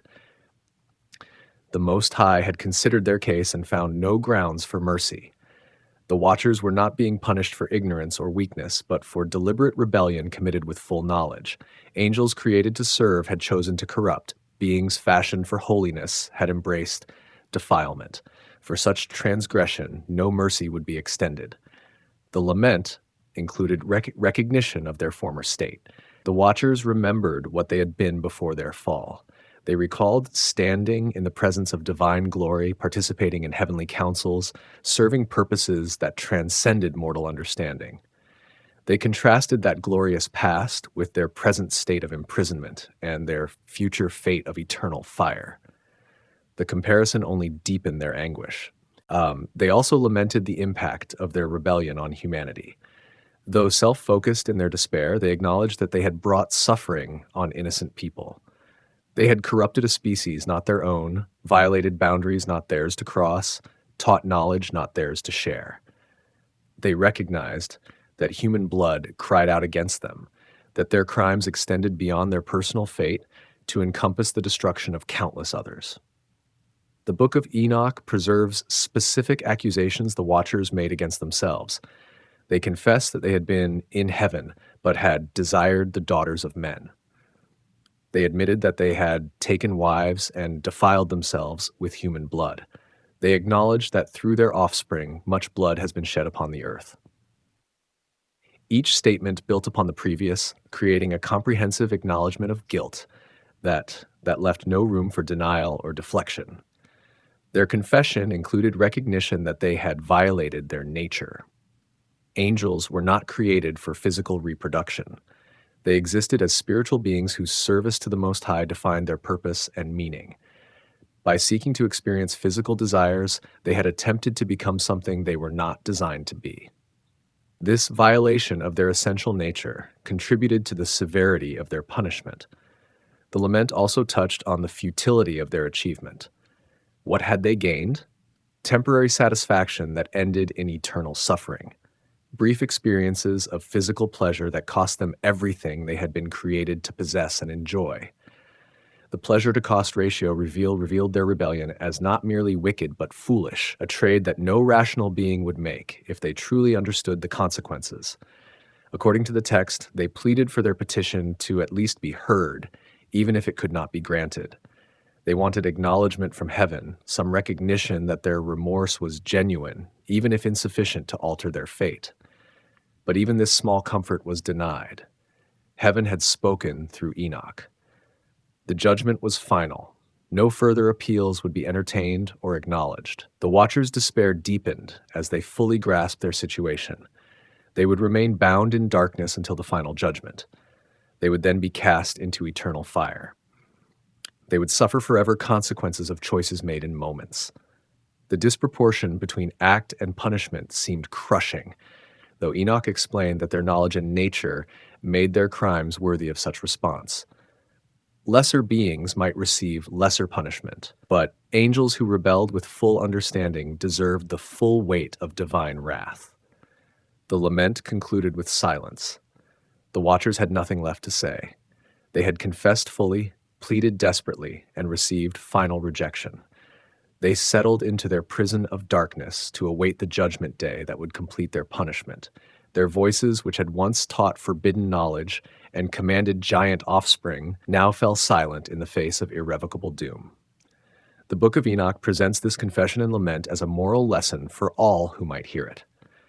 The Watcher's fate demonstrates that rebellion against divine order, regardless of the temporary benefits it might seem to offer, ultimately leads to ruin.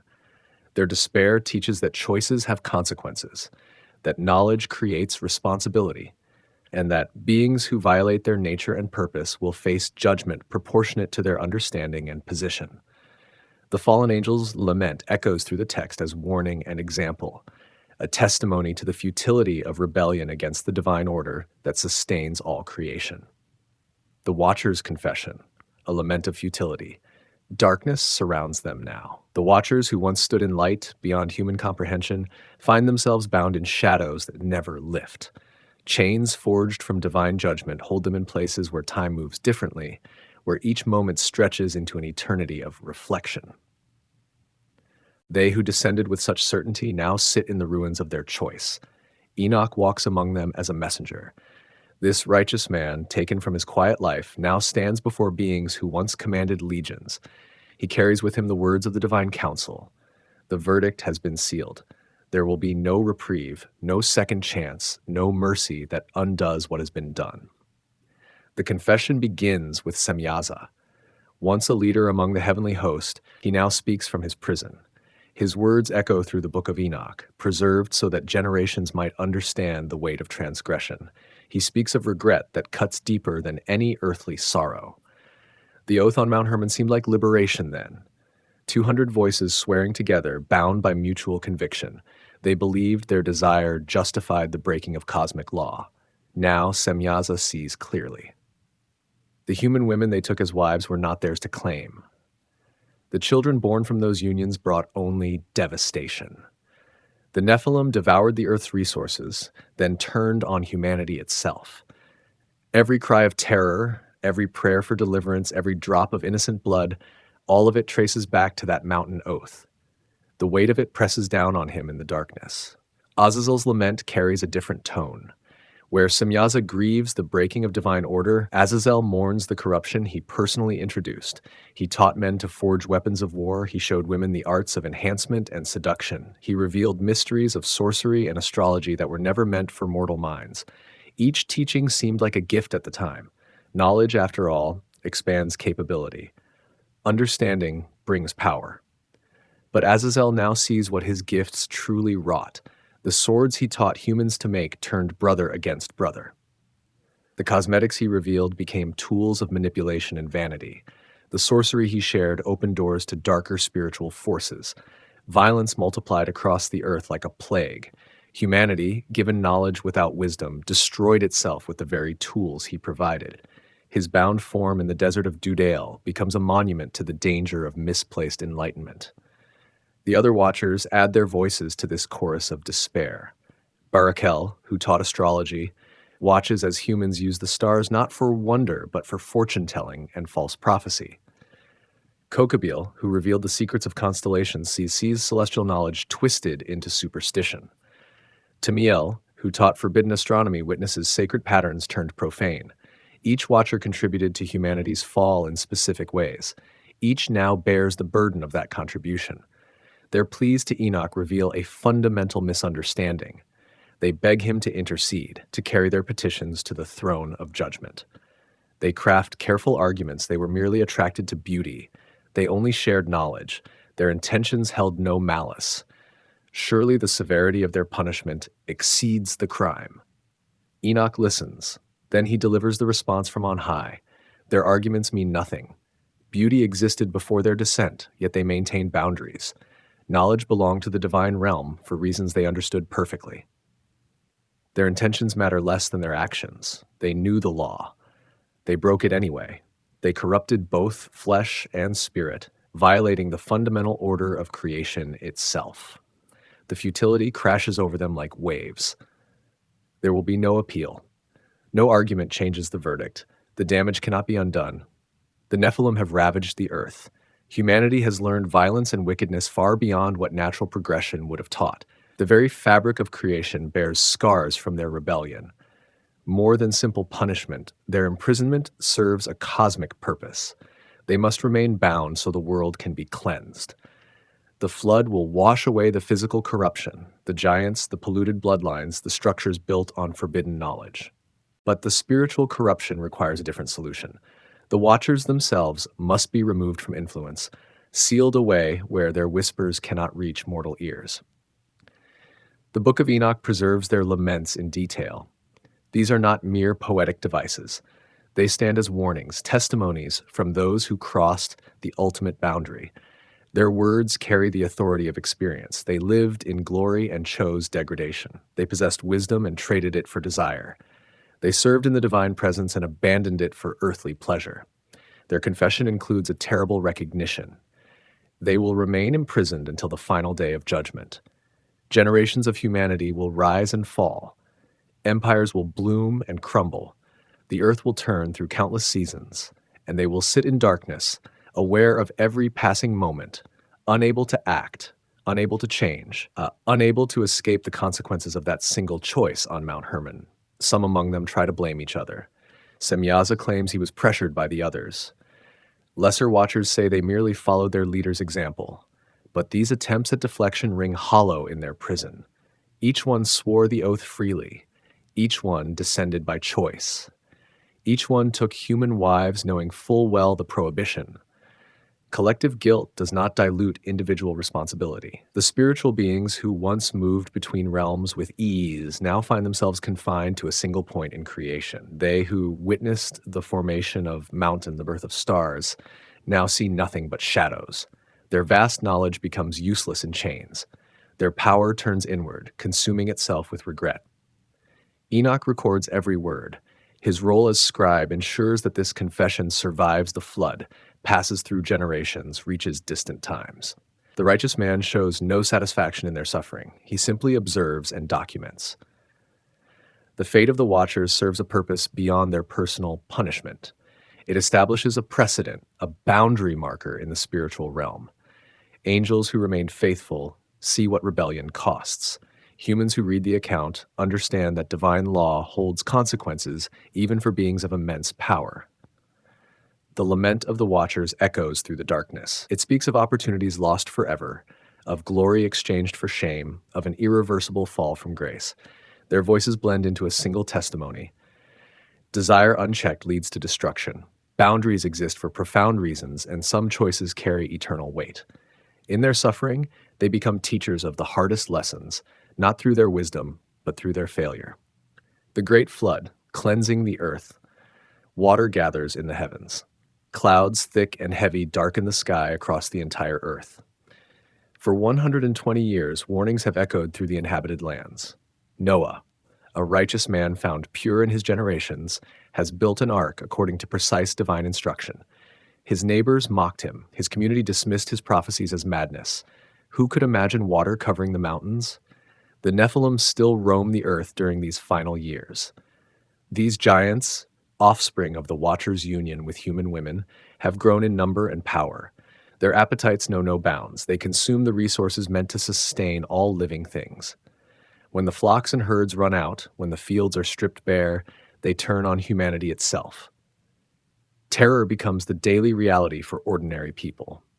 Parents hide their children. Communities build walls that prove useless against beings of such size and strength. Beyond the physical threat, corruption runs deeper still. The teachings of Azazel and his fellow Watchers have taken root in human culture. Weapons of war have grown sophisticated. Nations battle each other with bronze swords and iron-tipped spears. Blood soaks into the ground constantly. Violence has become so normalized that few remember a time of peace. The arts of sorcery spread through secret schools. Men and women invoke powers they cannot control. The boundaries between the natural and supernatural worlds blur in dangerous ways. Human genetics themselves bear the mark of corruption. The book of Genesis speaks of Noah being perfect in his generations. This phrase carries weight beyond simple moral character. His bloodline remains unmixed with the Nephilim heritage that has spread through much of humanity. The intermingling of angelic and human essence has created something neither fully of heaven nor earth. This hybrid nature offends the very structure of creation. Divine patience reaches its limit. The cries from the earth have been heard, the violence has been witnessed, the corruption has been measured and found intolerable. A decision is made in the heavenly council. The experiment of humanity, so marred by the Watcher's interference, requires a reset. Not an ending, but a cleansing. Not destruction for its own sake, but purification with purpose. The rain begins. At first, drops fall like any storm. Then the intensity increases. Water pours from the sky in sheets, in torrents, in cascades that never cease. But the rain alone does not account for the flood. According to the Genesis record, the fountains of the great deep burst open. Water that existed beneath the earth's surface erupts upward. Subterranean chambers release their contents. The planet itself seems to be turning inside out. The Nephilim, despite their size and strength, cannot survive what comes next. Water rises past the ankles, past the knees, past the waist. It climbs higher and higher. The giants try to escape to elevated ground. They scale hills and mountains, carrying some humans as slaves or food. But the water follows them. It covers the highest peaks. 15 cubits above the tallest mountain, the water rises. Nothing remains dry. Nothing survives outside the ark. The physical forms of the Nephilim perish in the flood. These beings who seemed invincible meet their end in the universal deluge. Their bodies, too heavy and dense to float, sink beneath the waters. The earth that once trembled under their footsteps now entombs them in layers of sediment and stone. Future generations will discover the bones of giants and wonder at their origin. Inside the ark, Noah and his family hear the chaos outside. The vessel, built according to divine specification, rides the waters safely. No leak springs in its hull. No storm overturns it. The animals within remain calm despite the tumult. This wooden box becomes the only point of life in a world of water. 8 human souls, selected for their righteousness and genetic purity, represent humanity's future. The rain continues for 40 days and 40 nights. Water dominates the landscape for 150 days total. Every structure built by corrupted humanity crumbles and washes away. Every monument to the Nephilim dissolves. Every temple where sorcery was practiced collapses into rubble. The earth undergoes a complete cleansing, a baptism by water that removes every trace of the physical corruption introduced by the Watchers. More than a natural disaster, the flood serves as a cosmic reset. The teachings of Azazel, written on scrolls and tablets, sink beneath the waters and dissolve. The weapons forged according to his instruction rust and crumble. The bloodlines mixing human and Nephilim genetics end completely. When the waters recede, the earth will be clean. Not innocent. The capacity for evil remains in human hearts, but free from the specific corruptions introduced by angelic rebellion. The Book of Enoch connects these events explicitly. The flood comes as a direct response to the Watcher's transgression. The giants must be removed because they represent an abomination against creation's order. Humanity must be reduced to a righteous remnant because the corruption has spread too far for any other solution. The earth itself requires purification from the violence and wickedness that saturated it. As the waters peak, covering even the highest mountains, a silence falls over the world. The screams of the dying fade. The roars of the drowning Nephilim cease. Only the sound of water remains, constant, thorough, merciless in its cleansing work. This silence marks the end of an era. The age of the Watcher's direct influence on Earth concludes in this moment. When the waters finally begin to recede, they leave behind a transformed world. Mountains have shifted. Valleys have been carved. The geography itself has changed. The ark comes to rest on the mountains of Ararat. Noah sends out birds to test the waters. First a raven, then a dove. When the dove returns with an olive branch, hope returns with it. Life will begin again. The flood accomplishes its purpose. The physical corruption is washed away. The Nephilim are gone. Humanity receives a second chance through Noah's family. But questions remain. The Watchers themselves sit bound in their prisons, unable to act but not destroyed. And the spirits of the Nephilim, what becomes of them when their bodies perish? This question haunts the post-flood world and shapes theological understanding for generations to come. The rainbow appears as a covenant sign. Water will never again be used to cleanse the entire earth. This promise offers comfort, but also suggests that the flood was a unique event, a singular solution to a specific crisis. The corruption introduced by the Watchers required such drastic measures. The world emerges from the waters clean but changed forever. The aftermath, binding and imprisonment. The waters recede. Life begins again on a cleansed earth. Noah's family steps from the ark onto ground still soft from the flood. Animals disperse to fill the emptied lands. Plants push through the soil, reclaiming the surface. The physical world enters a new chapter, but in the unseen realm, a different story unfolds. The rebellious Watchers face their final disposition. The Book of Enoch provides the most detailed account of their imprisonment. These beings who descended from heaven now descend further still, into places prepared specifically for their confinement. Raphael, the archangel tasked with binding Azazel, completes his mission. The Watcher who taught humanity weapon making and sorcery finds himself cast into the desert of Dudael. Sharp, jagged rocks surround him. Darkness covers his face. He cannot see, cannot move, cannot influence the world above.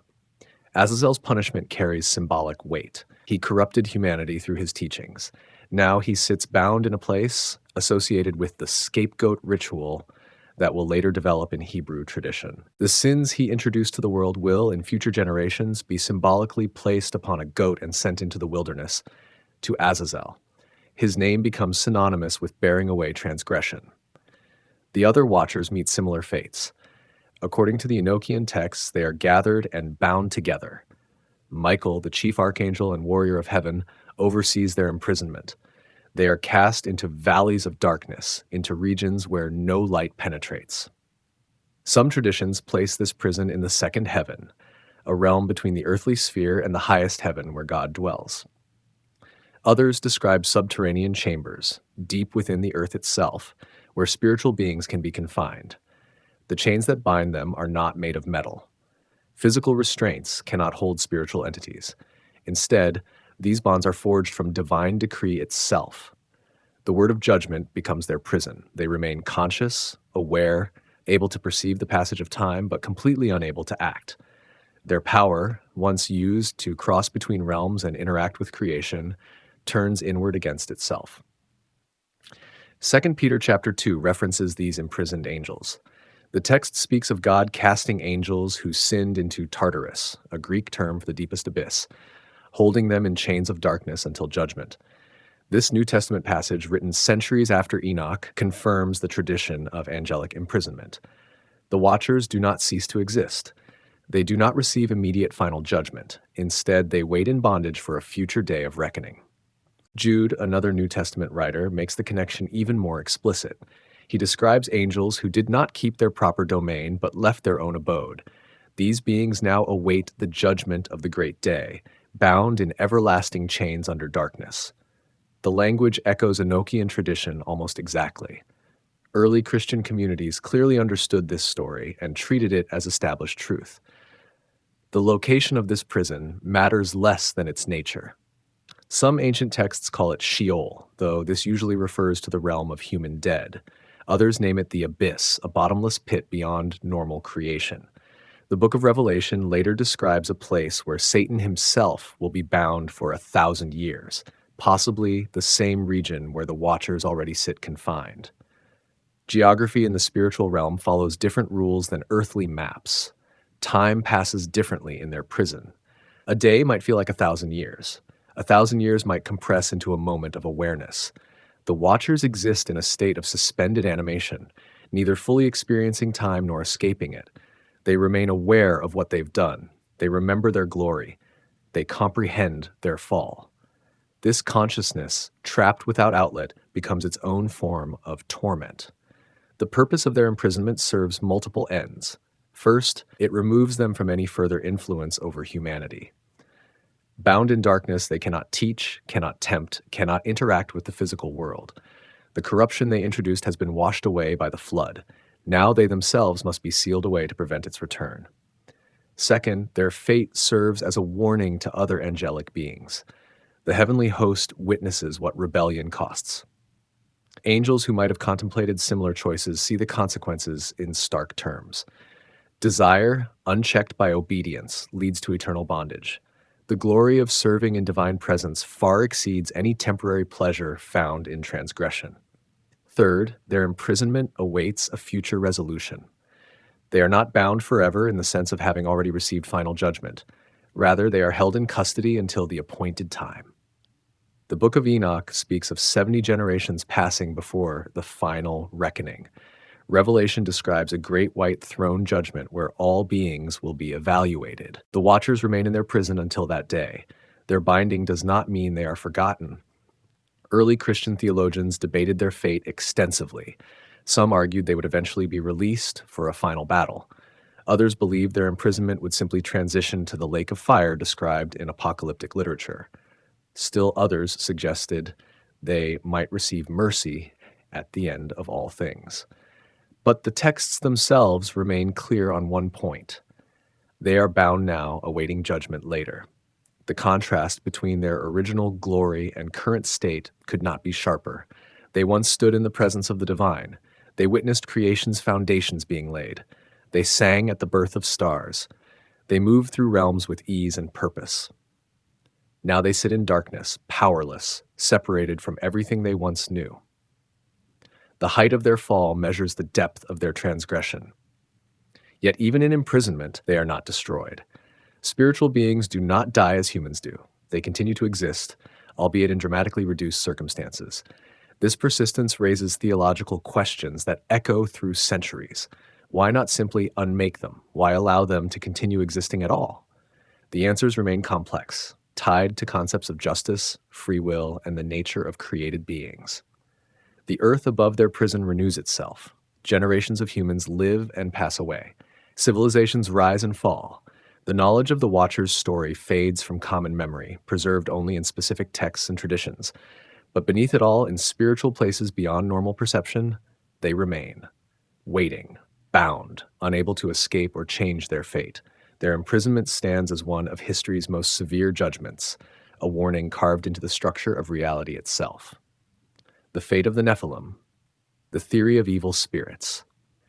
The floodwaters claim every Nephilim body. These giants, who terrorize the earth with their size and appetites, drown along with all other flesh outside the ark. Their physical forms sink beneath the waters, eventually becoming entombed in layers of sediment. The threat they pose to humanity ends in the deluge. But according to ancient texts, particularly the Book of Enoch, death solves only half the problem. Nephilim were hybrid beings, part human through their mothers, part angelic through their fathers. This dual nature created something unprecedented in creation's order. Humans possess bodies and souls. Angels exist as pure spirit beings without physical form. The Nephilim combined both, and this mixture created a theological crisis that the flood alone could not resolve. When humans perish, their spirits have a destination. The soul continues in Sheol or Abraham's bosom or whatever realm awaits the dead. The body returns to dust. Death provides a clear transition from earthly existence to whatever comes next. But the Nephilim did not follow this pattern. They were never meant to exist in the first place. No provision had been made for their afterlife. The Book of Enoch proposes a disturbing solution to this problem. When the Nephilim's bodies died in the flood, their spirits had nowhere to go. The normal pathways of death did not accommodate their hybrid nature. They could not ascend to heaven. Their angelic heritage came through rebellion, not righteousness. They could not enter the human realm of the dead. They were not fully human. Instead, they remained on earth in a disembodied state. These spirits, now without physical form, became what later texts would call demons or unclean spirits. They roam the earth seeking to influence humanity. They cannot take physical form themselves, so they seek to inhabit human bodies. They whisper temptations. They cause spiritual oppression. They work toward recreating the corruption their physical bodies once embodied. This theory explains a persistent problem in human experience. Why does evil continue after the flood cleansed the earth? Why do spiritual forces seem to work against righteousness? The Nephilim spirits provide an answer. The physical corruption was washed away, but the spiritual corruption remained.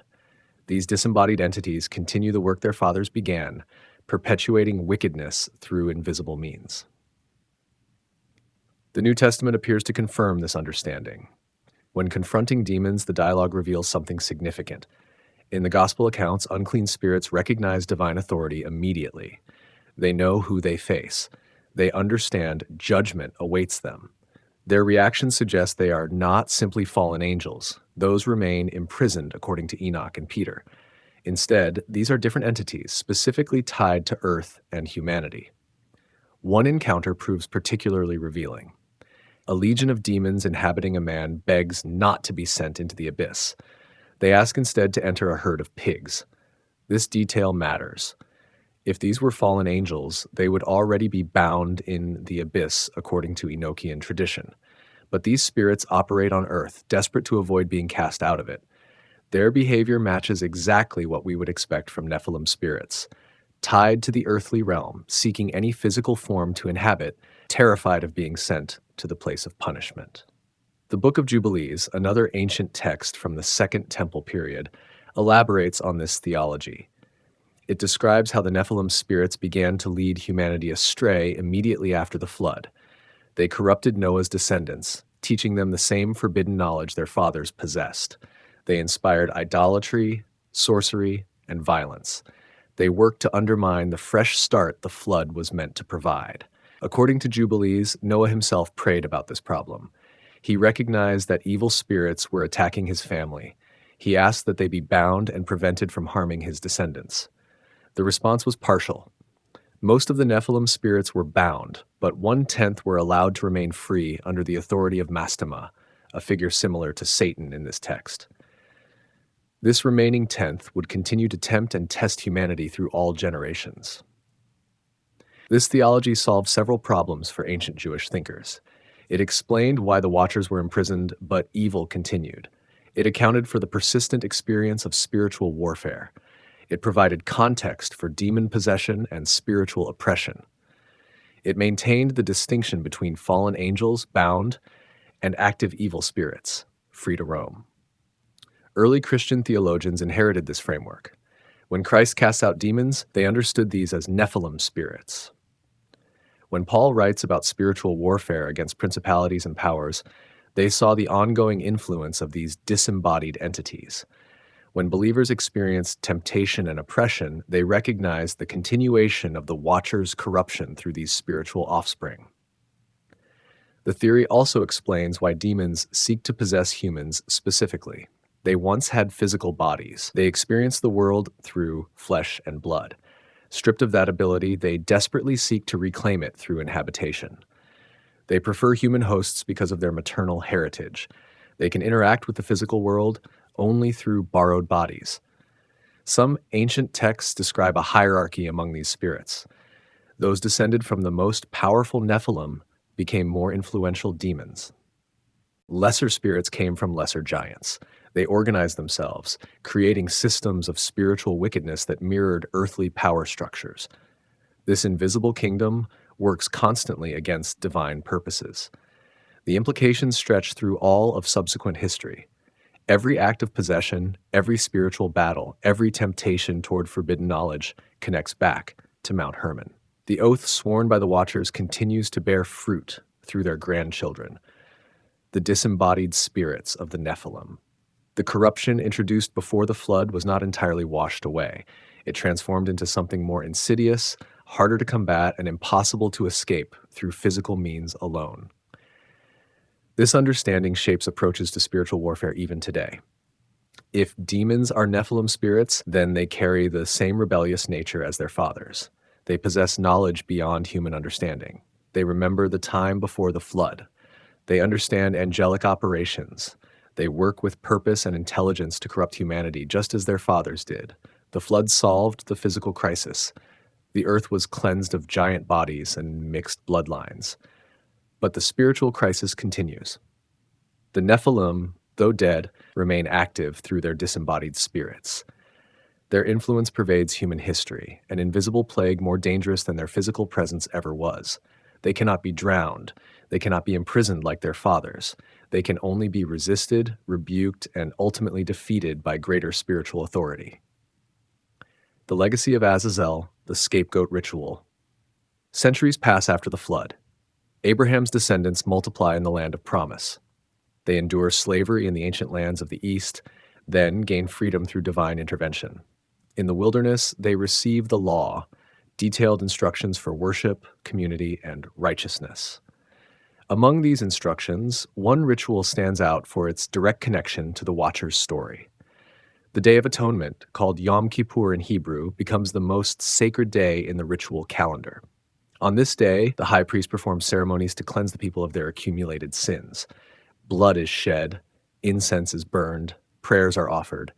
But the ritual's most striking element involves two goats and a name that echoes from before the flood. Leviticus chapter 16 describes the procedure. The high priest takes two goats of equal value. Lots are cast over them, determining their separate fates. One goat is sacrificed to the Lord, its blood brought into the most holy place to make atonement. The other goat receives a different treatment. The high priest lays both hands upon its head, confessing all the sins and transgressions of the people. Then this goat is led into the wilderness by an appointed man. It is sent away, carrying the people's guilt into a remote and uninhabited place. The text names the destination. The goat is sent to Azazel. This Hebrew phrase has sparked centuries of scholarly debate. Some translate it as the goat that departs or for complete removal. But the most ancient Jewish understanding treats Azazel as a proper name, the name of a specific being associated with the wilderness and with sin itself. The Book of Enoch provides the connection.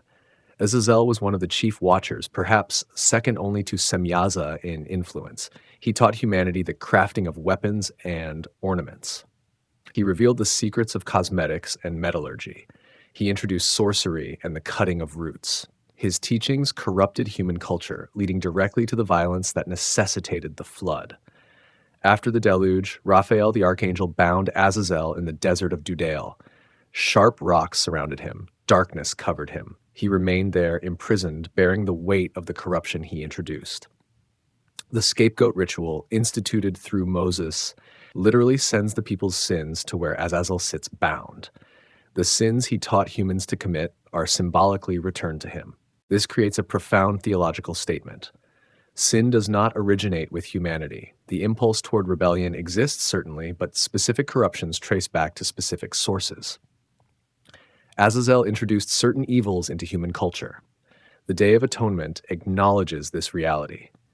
By sending the sin-bearing goat to Azazel, the ritual declares that these corruptions are being returned to their source. The symbolism runs deeper still. Two goats, nearly identical, receive opposite fates.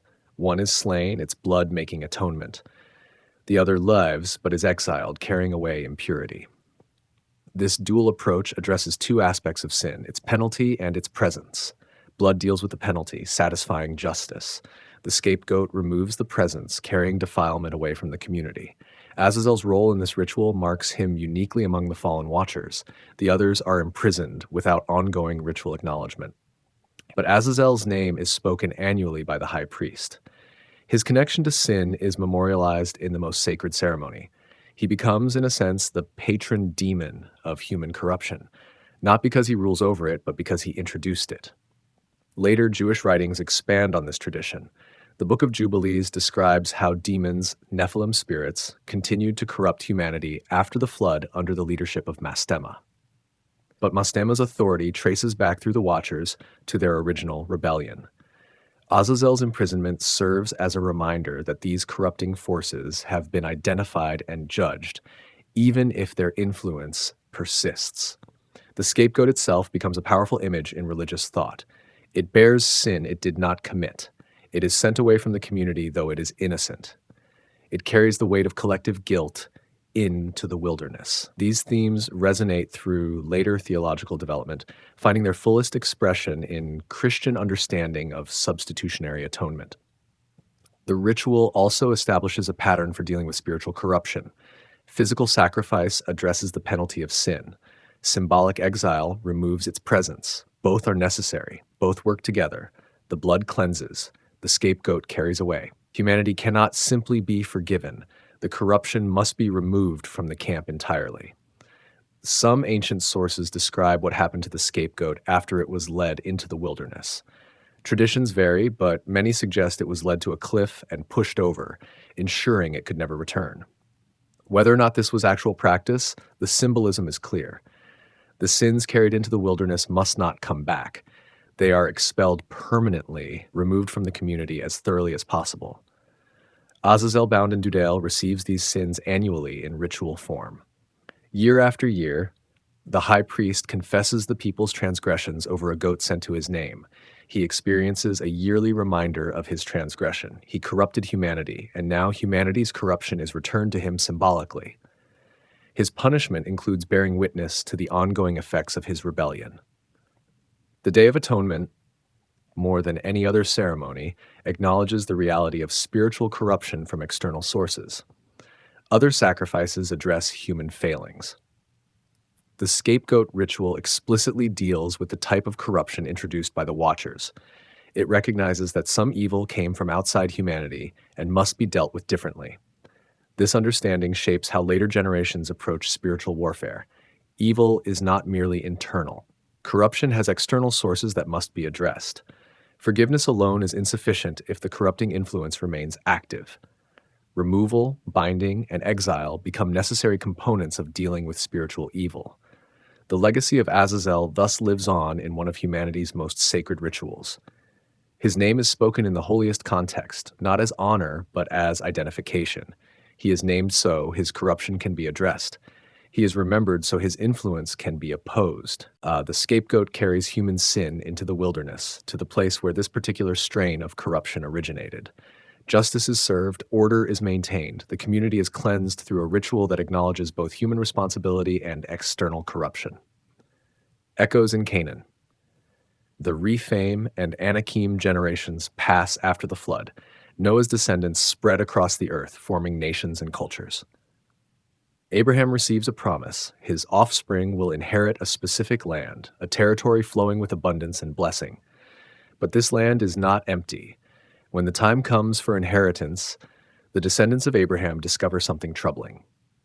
Giants still walk the earth. The 12 spies sent by Moses to scout the promised land return with reports that strike terror into the people's hearts. 10 of the 12 describe cities with walls reaching toward the sky. More alarming, they speak of giants, men of such size that the Israelites felt like grasshoppers in comparison. These beings are identified specifically as Anakim, descendants of Anak, and connected to a broader group called the Rephaim. The Book of Numbers records their fearful testimony. The land devours its inhabitants, they claim. The people living there are men of great stature. We saw the Nephilim there. The descendants of Anak come from the Nephilim. We seem like grasshoppers in our own eyes, and we looked the same to them. This statement directly links the post-flood giants to the pre-flood Nephilim. How can this be? The flood destroyed all flesh except those in the ark. Noah and his family carried no Nephilim genetics, according to the account. The giants should have been wiped out completely. Yet here they stand, centuries later, inhabiting the very land promised to Abraham's descendants. Several theories emerge from ancient texts to explain this apparent contradiction. The book of Genesis mentions that there were Nephilim on the earth in those days, and also afterward. That phrase, "and also afterward," suggests a second incursion. Some traditions hold that after the flood, certain watchers or their influence manifested again, though not on the same scale as before. The Nephilim spirits left roaming after the flood might have found ways to produce similar offspring through more subtle corruption. Another explanation focuses on genetics. Perhaps the flood did not entirely eliminate the Nephilim bloodline. While Noah himself was pure, some suggest that one of his son's wives might have carried recessive giant genetics. This theory remains controversial and lacks clear textual support, but it attempts to account for the reappearance of giants through natural descent rather than supernatural intervention. The Rephaim represent an ancient race of giants repeatedly mentioned in biblical texts. They inhabited regions east of the Jordan River, in areas later known as Bashan and Moab. Their name becomes synonymous with both physical giants and the spirits of the dead in some passages, creating a linguistic connection between them and the Nephilim spirits theory. King Og of Bashan stands as perhaps the most famous Rephaim in biblical history. Deuteronomy describes his bed as being 9 cubits long and 4 cubits wide, roughly 13 feet by 6 feet. This enormous piece of furniture was made of iron and kept on display, suggesting Og's size was remarkable even among his own people. When the Israelites finally defeat him, it marks a significant victory over the remnant of the Rephaim in that region. The Anakim specifically terrorized the Israelites during the conquest period. They inhabit the hill country of Canaan, particularly around Hebron. Their fortified cities and fearsome reputation caused the people to doubt divine promises. Caleb, one of the faithful spies, eventually conquers Hebron and drives out the 3 sons of Anak. This victory becomes emblematic of faith overcoming fear, of divine promise proving stronger than physical intimidation. David's encounter with Goliath provides the most famous giant narrative. This Philistine champion stands over 9 feet tall, wears armor weighing 125 pounds, and carries a spear with a 15-pound iron point. He represents the Rephaim bloodline through his connection to Gath, a city known for producing giants. When young David fells him with a single stone, the victory resonates beyond military achievement. It demonstrates that the giant bloodline, however it survived the flood, remains subject to divine purpose. The biblical texts treat these post-flood giants as remnants requiring elimination. Their presence in the Promised Land is not coincidental. They represent a continuation of the pre-flood corruption, a persistent challenge that must be overcome for the divine plan to advance. Each victory over giants becomes a small-scale reenactment of the flood's purpose, removing corruption so righteousness can flourish. Geographic patterns emerge in the giant narratives. They cluster in specific regions, particularly the hill country and the territories east of the Jordan. They establish fortified positions in areas of strategic importance. Their presence seems designed to block the fulfillment of divine promises. Whether through supernatural reintroduction or genetic survival, their reappearance serves a purpose in the larger story, testing faith and requiring active participation in overcoming evil. The complete elimination of these giant tribes takes generations. Joshua's conquest removes many but not all. Judges records ongoing battles with giant clans. David's era sees the final mentions of Rephaim warriors. By the time of later kings, giants disappear from the biblical narrative. Their bloodline, whether through warfare or natural decline, fades from human genetics. Some traditions connect these post-flood giants directly to the Nephilim spirits. Perhaps disembodied spirits of the original giants found ways to influence human genetics again, creating approximations of their former physical glory. This would explain both their similar characteristics and their eventual elimination. They were never true Nephilim, merely influenced by Nephilim spirits attempting to recreate what was lost. The theological significance of these giants cannot be overstated. They prove that the battle begun before the flood continues after it. Physical cleansing removed the original corruption, but the spiritual forces behind that corruption remain active. They cannot recreate the exact conditions of the pre-flood world, but they can produce echoes of it. The giants of Canaan represent persistence of evil, adaptation of corruption, and the ongoing need for vigilance against spiritual threats. The conquest narratives gain deeper meaning in this light. The Israelites are not simply claiming territory. They are continuing the work begun in the flood, removing corruption from the earth. Each giant defeated represents another victory over the legacy of the Watchers. Each fortified city taken back from Anakim control restores a piece of creation to its proper order. The connection between the Anakim, Rephaim, and original Nephilim creates a thread through biblical history. From the Watchers' descent to David's triumph over Goliath, the story remains consistent. Giants represent corruption of the created order. They emerge from forbidden unions or spiritual influence. They threaten humanity and oppose divine purposes, and they must be overcome through faith combined with action. The Watchers in the desert, the sin at Baal Peor. The wilderness journey nears its end. The generation that left bondage in the eastern lands has died in the desert, punished for their faithlessness at Kadesh. Their children now stand on the border of the promised land, camped in the plains of Moab. 40 years of wandering are nearly complete. Victory seems within reach. Then comes a temptation that echoes the ancient sin of the Watchers. The incident at Baal Peor represents one of the darkest moments in the wilderness narrative. The men begin to involve themselves with Moabite women. At first, this might seem like simple attraction between neighbors. The Moabites have daughters. The Israelite men notice them. Human nature follows its course, but the situation quickly reveals itself as something far more sinister. These unions are not merely romantic or physical. They carry spiritual implications. The Moabite women invite the Israelite men to sacrifices honoring their gods. The men participate in these rituals. They bow before Baal of Peor, a local deity associated with fertility rites and sexual ceremonies. The worship involves acts that violate every boundary established in the law given at Sinai. Numbers chapter 25 describes the progression. First comes attraction, then comes physical union, then comes participation in foreign worship, then comes full apostasy. The men are not simply marrying outside their people. They are abandoning their covenant relationship with the divine. They are trading eternal promises for immediate pleasure. The parallel to Mount Hermon becomes clear. The Watchers saw human women and found them attractive. They descended from their proper realm to take them as wives. This act of boundary violation led to corruption, forbidden knowledge, and ultimately judgment. Now, centuries later, Israelite men cross boundaries with foreign women.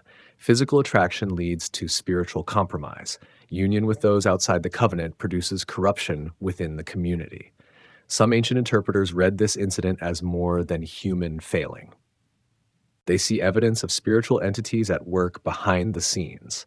The Nephilim spirits, still active after the flood, would naturally seek to corrupt the people through whom divine promises would be fulfilled.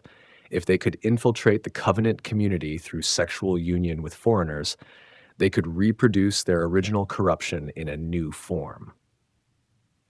The Moabite women, in this interpretation, were not acting independently. They were influenced or possessed by spirits seeking to recreate the pre-flood pattern.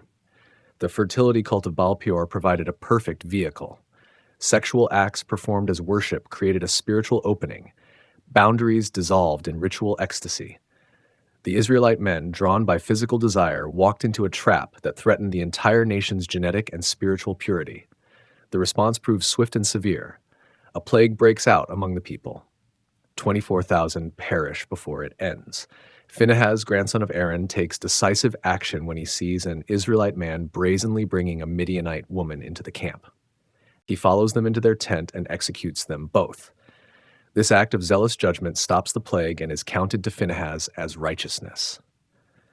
The severity of the punishment reflects the severity of the threat. This was not simple disobedience. This was existential danger. The covenant community faced the same corruption that destroyed the pre-flood world. Sexual union with those dedicated to foreign gods could produce offspring carrying spiritual pollution. The genetic purity that made Noah's family suitable to survive the flood faced compromise in Noah's descendants. Moses receives specific instructions following the incident. The chiefs who led the people into this sin must face judgment. War is declared against the Midianites, who collaborated with Moab to seduce the Israelites. The message rings clear: boundaries matter. Separation from corrupting influences is not optional. The lessons of the Watchers' fall must be remembered and applied. Later biblical writers reference Baal Peor as a cautionary tale. Hosea mentions it when describing the spiritual adultery that characterized the northern kingdom. The psalm writers recall it as an example of rebellion that brought divine anger. The incident becomes shorthand for the danger of sexual and spiritual compromise combined. The connection to the Watcher's sin operates on multiple levels. Both involve improper sexual unions. Both cross boundaries meant to maintain separation. Both lead to spiritual corruption spreading through a community. Both require dramatic divine intervention to stop. Both result in severe judgment that seems harsh until understood in cosmic context. The fertility cult aspect adds another layer. Baal worship involved temple prostitution and ritual sexual acts meant to encourage agricultural and human fertility. This perverted the gift of sexuality, turning it from covenant blessing into idolatrous manipulation. The Watchers similarly perverted their nature by taking human wives. They transformed something good, appreciation of beauty, into forbidden desire that violated created order. Some scholars suggest the Moabite and Midianite women were not merely human. They theorize that these women carried Nephilim genetics, perhaps from the Anakim or Rephaim bloodlines known to exist in the region. The attraction Israelite men felt might have been supernaturally enhanced. The offspring of such unions would recreate the hybrid beings that necessitated the flood. Whether or not this genetic theory holds, the spiritual reality remains clear. The incident at that Baal Peor represented an attempt to corrupt the covenant people through sexual union with those devoted to false gods. The pattern established by the Watchers was being repeated. Foreign women became the vehicle for spiritual infiltration. Desire opened the door to apostasy. Physical union led to worship of demons. The judgment that followed restored boundaries. Those who violated the separation died. War eliminated the source of temptation. The surviving community renewed their covenant commitment. They learned again the lesson written in the stars and carved into history by the flood. Some boundaries must never be crossed. Sexual union carries spiritual implications. Purity of worship requires separation from corrupting influences. The desert serves as setting for both Mount Hermon's oath and Baal Peor's sin. In wilderness places, away from civilization's constraints, temptation takes specific forms. The isolation amplifies desire. The lack of structure weakens resolve. Both the Watchers and the Israelite men made their fateful choices in liminal spaces between established realms where boundaries seemed less fixed. Baal Peor stands as a warning. The Watchers' pattern can repeat. Human nature remains susceptible to the same temptations that caused angels to fall. Sexual desire, however natural, can become the vehicle for spiritual corruption when directed toward forbidden unions. Vigilance is required. Boundaries must be maintained. The echoes of Mount Hermon reverberate through history, and those who forget its lesson risk repeating its consequences. The apocalyptic tradition. The Watchers in Daniel time advances. The covenant people endure cycles of faithfulness and rebellion. Judges give way to kings. The United Kingdom splits. Eventually, both northern and southern kingdoms fall to foreign powers.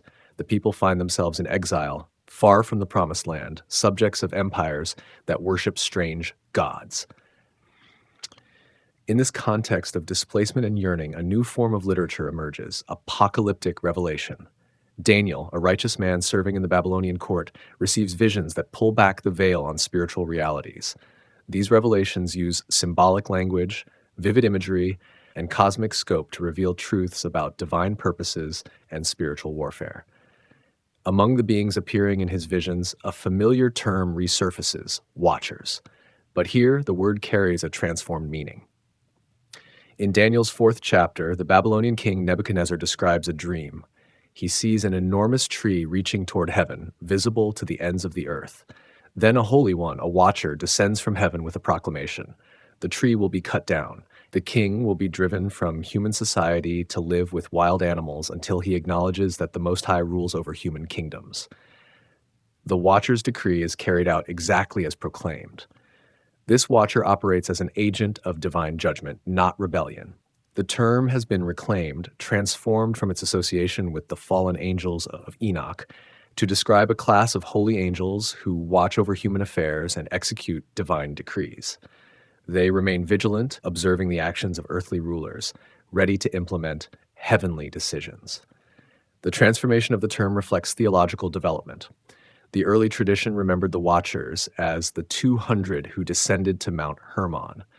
Their name became synonymous with rebellion and corruption, but the root meaning, those who watch, who remain vigilant, contained no inherent evil. The concept of divine beings observing human affairs predated the specific rebellion described in Enoch. Daniel's usage reclaims and purifies the term. Yes, some watchers fell. But the office itself remains valid. Holy angels still watch over creation. They observe the pride of kings and the suffering of the righteous. They deliver messages and execute judgments. They participate in the divine council where decisions affecting earth are made. The fallen watchers betrayed their purpose, but righteous watchers continue fulfilling it. This distinction becomes crucial in Jewish angelology as it develops during and after the exile. Angels are organized into hierarchies and classes. Some serve as messengers, others function as warriors. Still others maintain cosmic order. The Watchers represent those who specifically observe and report, who bridge the gap between heavenly knowledge and earthly events. The book of Daniel later describes a vision of the divine throne room. The Ancient of Days takes his seat. Thousands upon thousands attend him. 10,000 times 10,000 stand before him. Books are opened. Judgment is set. This cosmic courtroom scene suggests a vast heavenly bureaucracy, with different orders of angels fulfilling specific roles. The Watchers would be those who provide testimony, who report on what they have observed. This framework influences how later generations understand spiritual warfare. The fallen Watchers and their Nephilim spirit offspring work to corrupt humanity, but Holy Watchers observe their activities and report to the divine council. They maintain surveillance over both human and spiritual affairs. They ensure that transgressions do not go unnoticed, that evil does not operate without witness. The transformation also addresses a linguistic problem. The Hebrew term ear literally means watcher or wakeful one. Banning the term entirely because of the fallen angels would eliminate a perfectly good designation for holy angels who do watch. Daniel's usage preserves the term while clearly distinguishing between faithful and rebellious watchers. Later, apocalyptic literature builds on Daniel's foundation. The Book of Jubilees mentions watchers who remained faithful, who watched in horror as their brethren descended to corruption.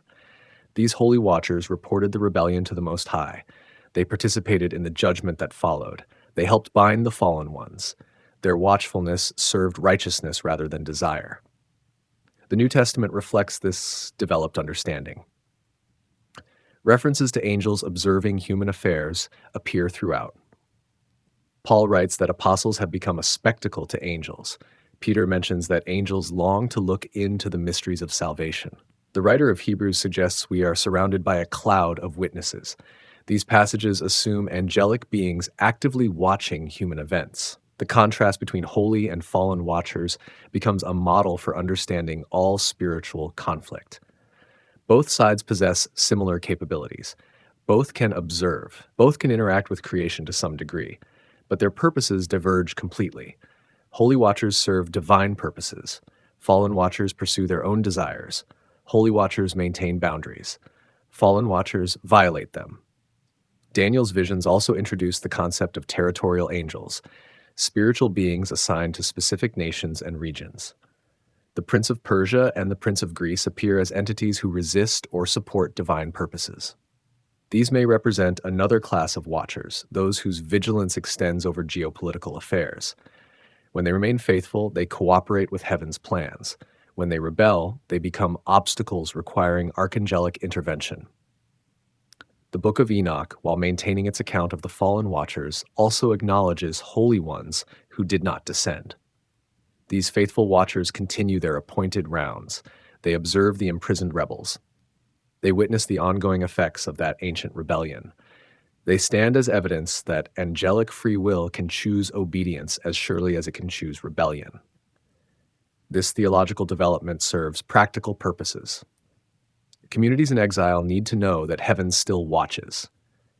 Suffering righteous people need assurance that their situation has been observed.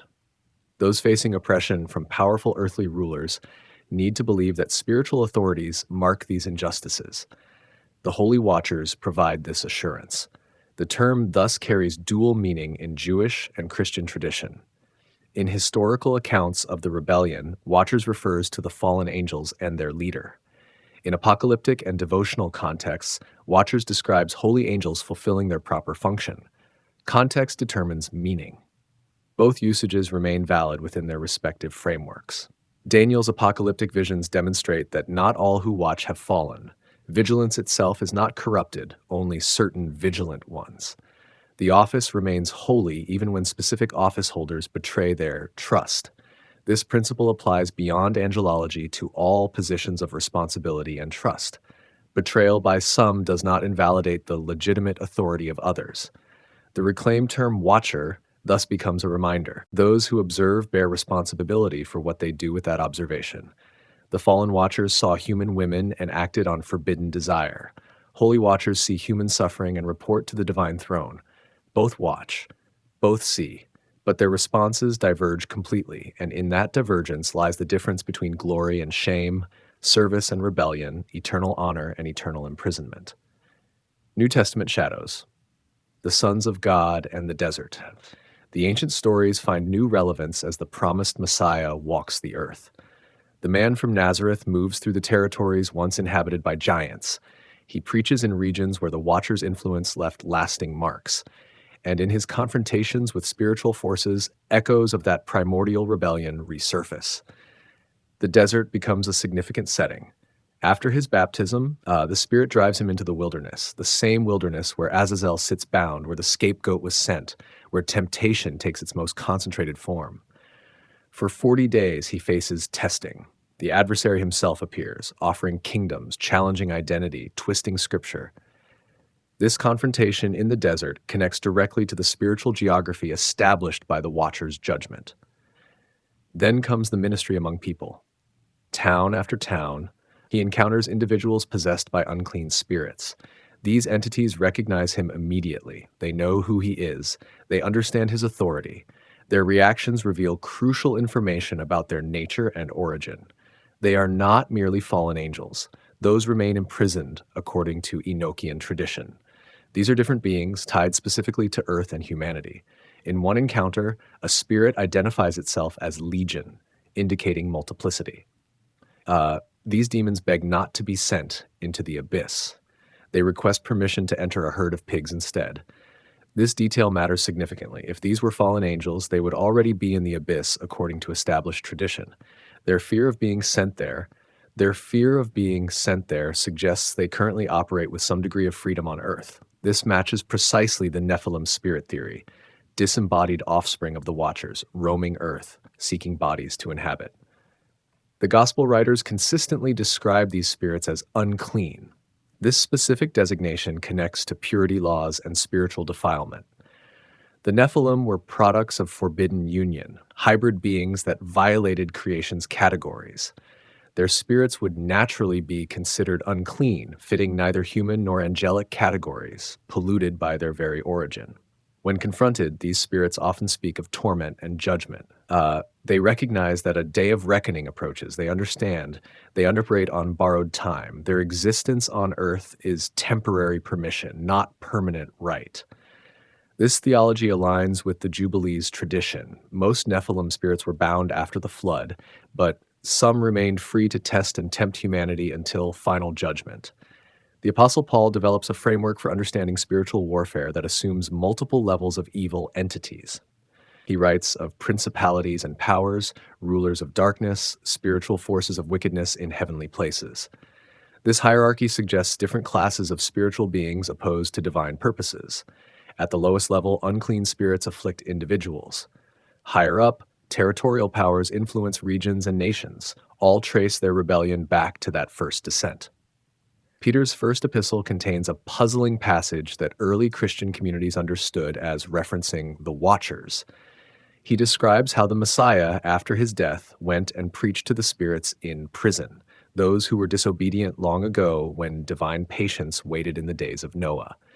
These imprisoned spirits seem clearly to be the fallen Watchers, bound in their darkness since before the flood, now receiving proclamation of their complete defeat. The second epistle attributed to Peter makes the connection even more explicit. He writes of angels who sinned and were cast into Tartarus, reserved in chains of darkness for judgment. He links this directly to the flood narrative, describing how the ancient world was destroyed while Noah was preserved. The pattern matches Enochian tradition perfectly.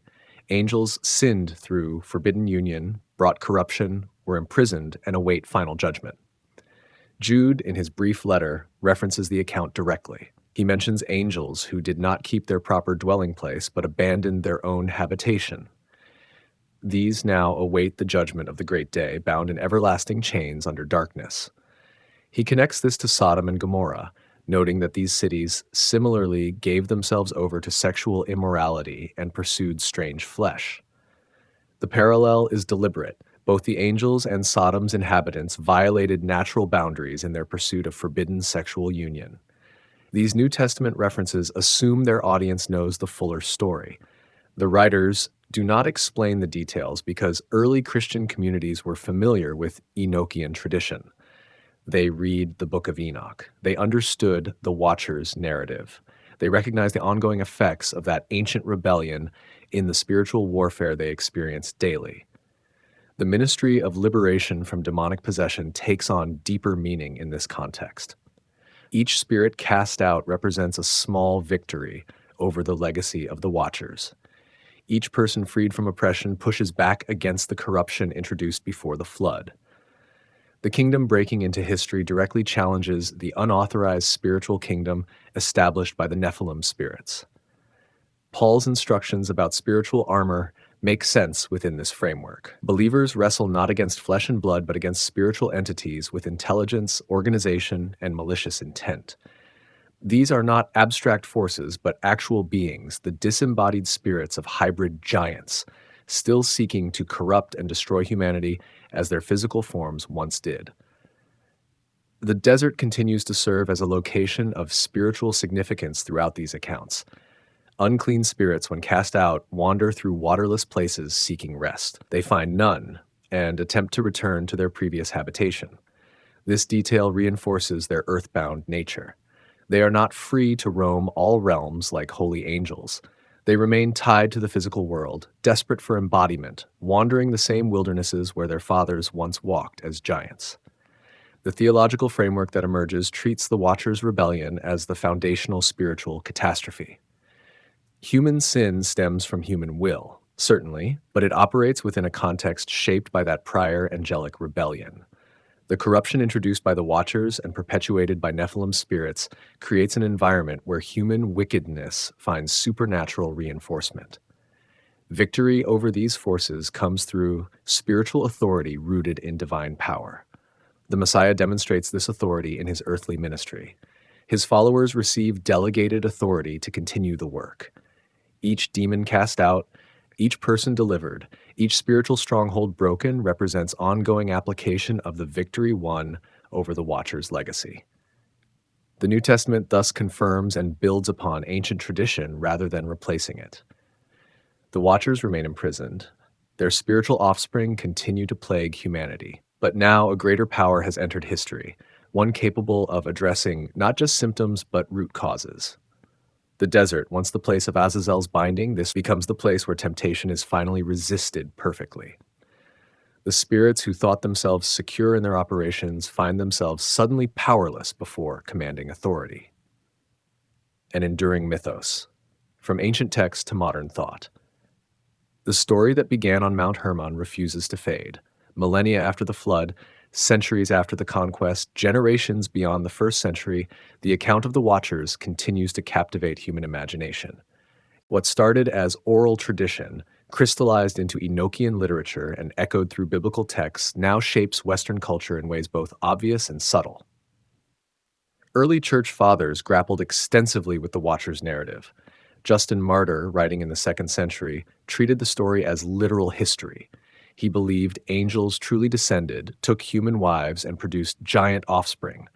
These offspring became demons after their physical destruction. For Justin, this explained the origin of pagan gods. They were either Watchers or Nephilim spirits receiving worship intended for the true divine. Tertullian, another early Christian writer, connected the Watchers' teaching to ongoing problems in his era. When he argued against women wearing cosmetics and jewelry, he traced these practices directly to Azazel's forbidden instruction. The adornments women used to enhance beauty were, in his view, tools taught by fallen angels to facilitate seduction and moral corruption. He saw cultural practices as carrying forward the Watchers' influence. Clement of Alexandria took a more allegorical approach without entirely dismissing the literal reading.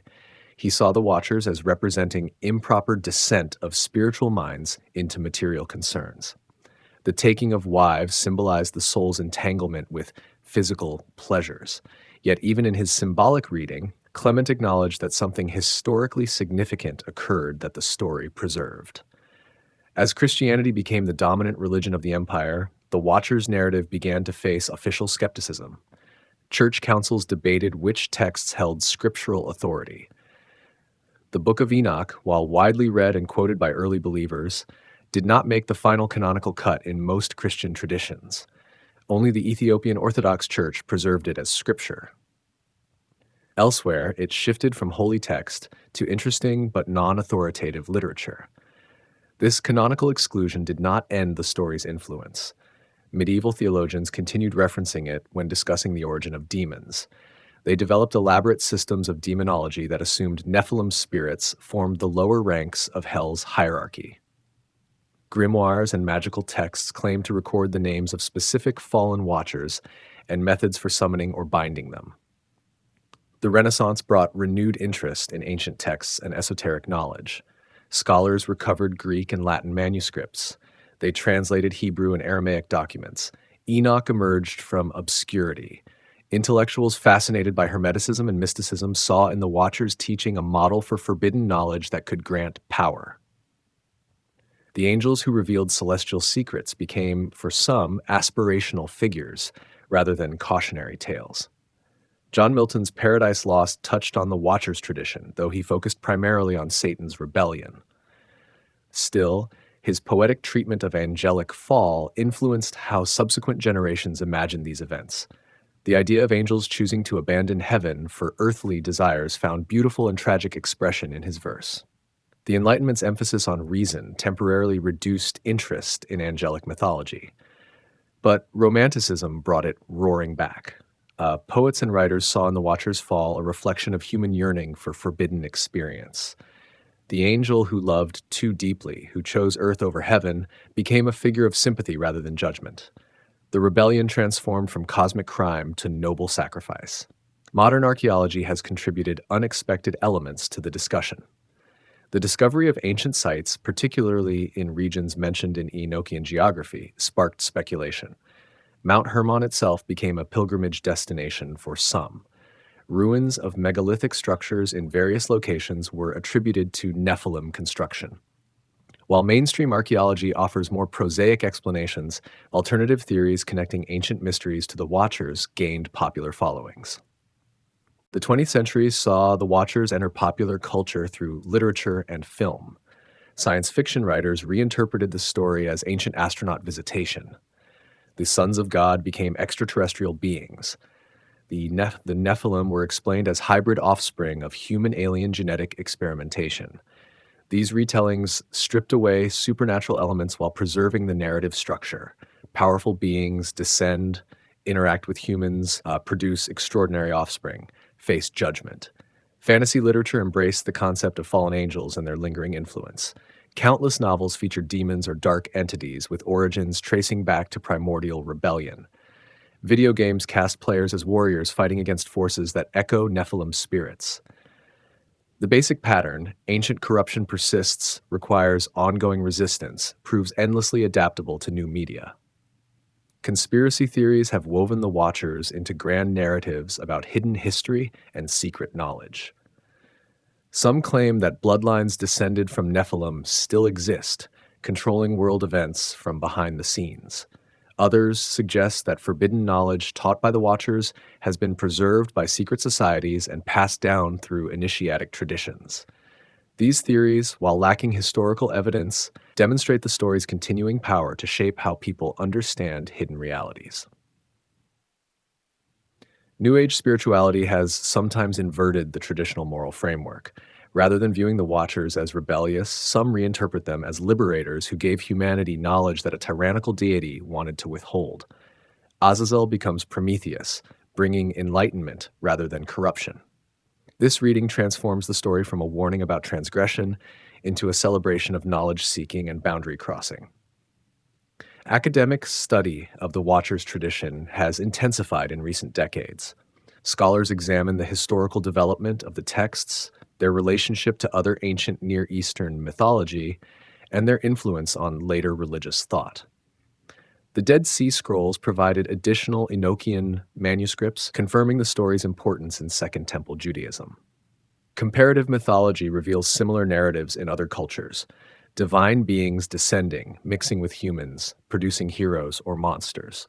The psychological interpretation treats the Watchers as representing aspects of human consciousness. The descent symbolizes the incarnation of spirit into matter. The forbidden knowledge represents the dangerous power of unchecked reason or technology. The Nephilim embody the monstrous results of humanity overreaching natural limits. Through this lens, the story becomes a universal myth about the dangers of pursuing power or knowledge without wisdom. Theological debates continue about how literally to interpret the account. Some traditions maintain that actual angelic beings truly descended and produced physical offspring. Others view it as mythological language describing human history, the sons of God, being righteous lineages that intermarried with corrupt populations, producing a generation of violence that necessitated the flood. Both readings find defenders among serious scholars. The enduring appeal of the Watcher's story lies perhaps in its combination of elements that resonate deeply with human experience. It addresses the origin of evil, not as an abstract concept, but as historical event with identifiable perpetrators. It explores the danger of desire unchecked by wisdom. It warns about knowledge gained without corresponding virtue. It speaks to the human sense that supernatural forces influence mundane events. More than mere entertainment or theological curiosity, the Watcher's narrative has shaped how Western culture thinks about the relationship between heaven and earth, between knowledge and wisdom, between desire and duty. It has influenced art, literature, theology, and popular culture for over 2 millennia. Whether read as literal history, symbolic mythology, or something in between, the story continues to provoke thought about the nature of rebellion, the consequences of crossing boundaries, and the ongoing effects of ancient choices. The angels who descended to Mount Hermon remain imprisoned in their darkness, but their story walks free, adapting to each new generation, speaking to perennial human concerns, warning of dangers that transcend specific times and cultures. In the space between heaven and earth, between spirit and flesh, between obedience and desire, their tale finds permanent residence in human consciousness. A cautionary legend that refuses to be forgotten, a mythos that endures precisely because it touches something true about the human condition and the spiritual realities that surround it.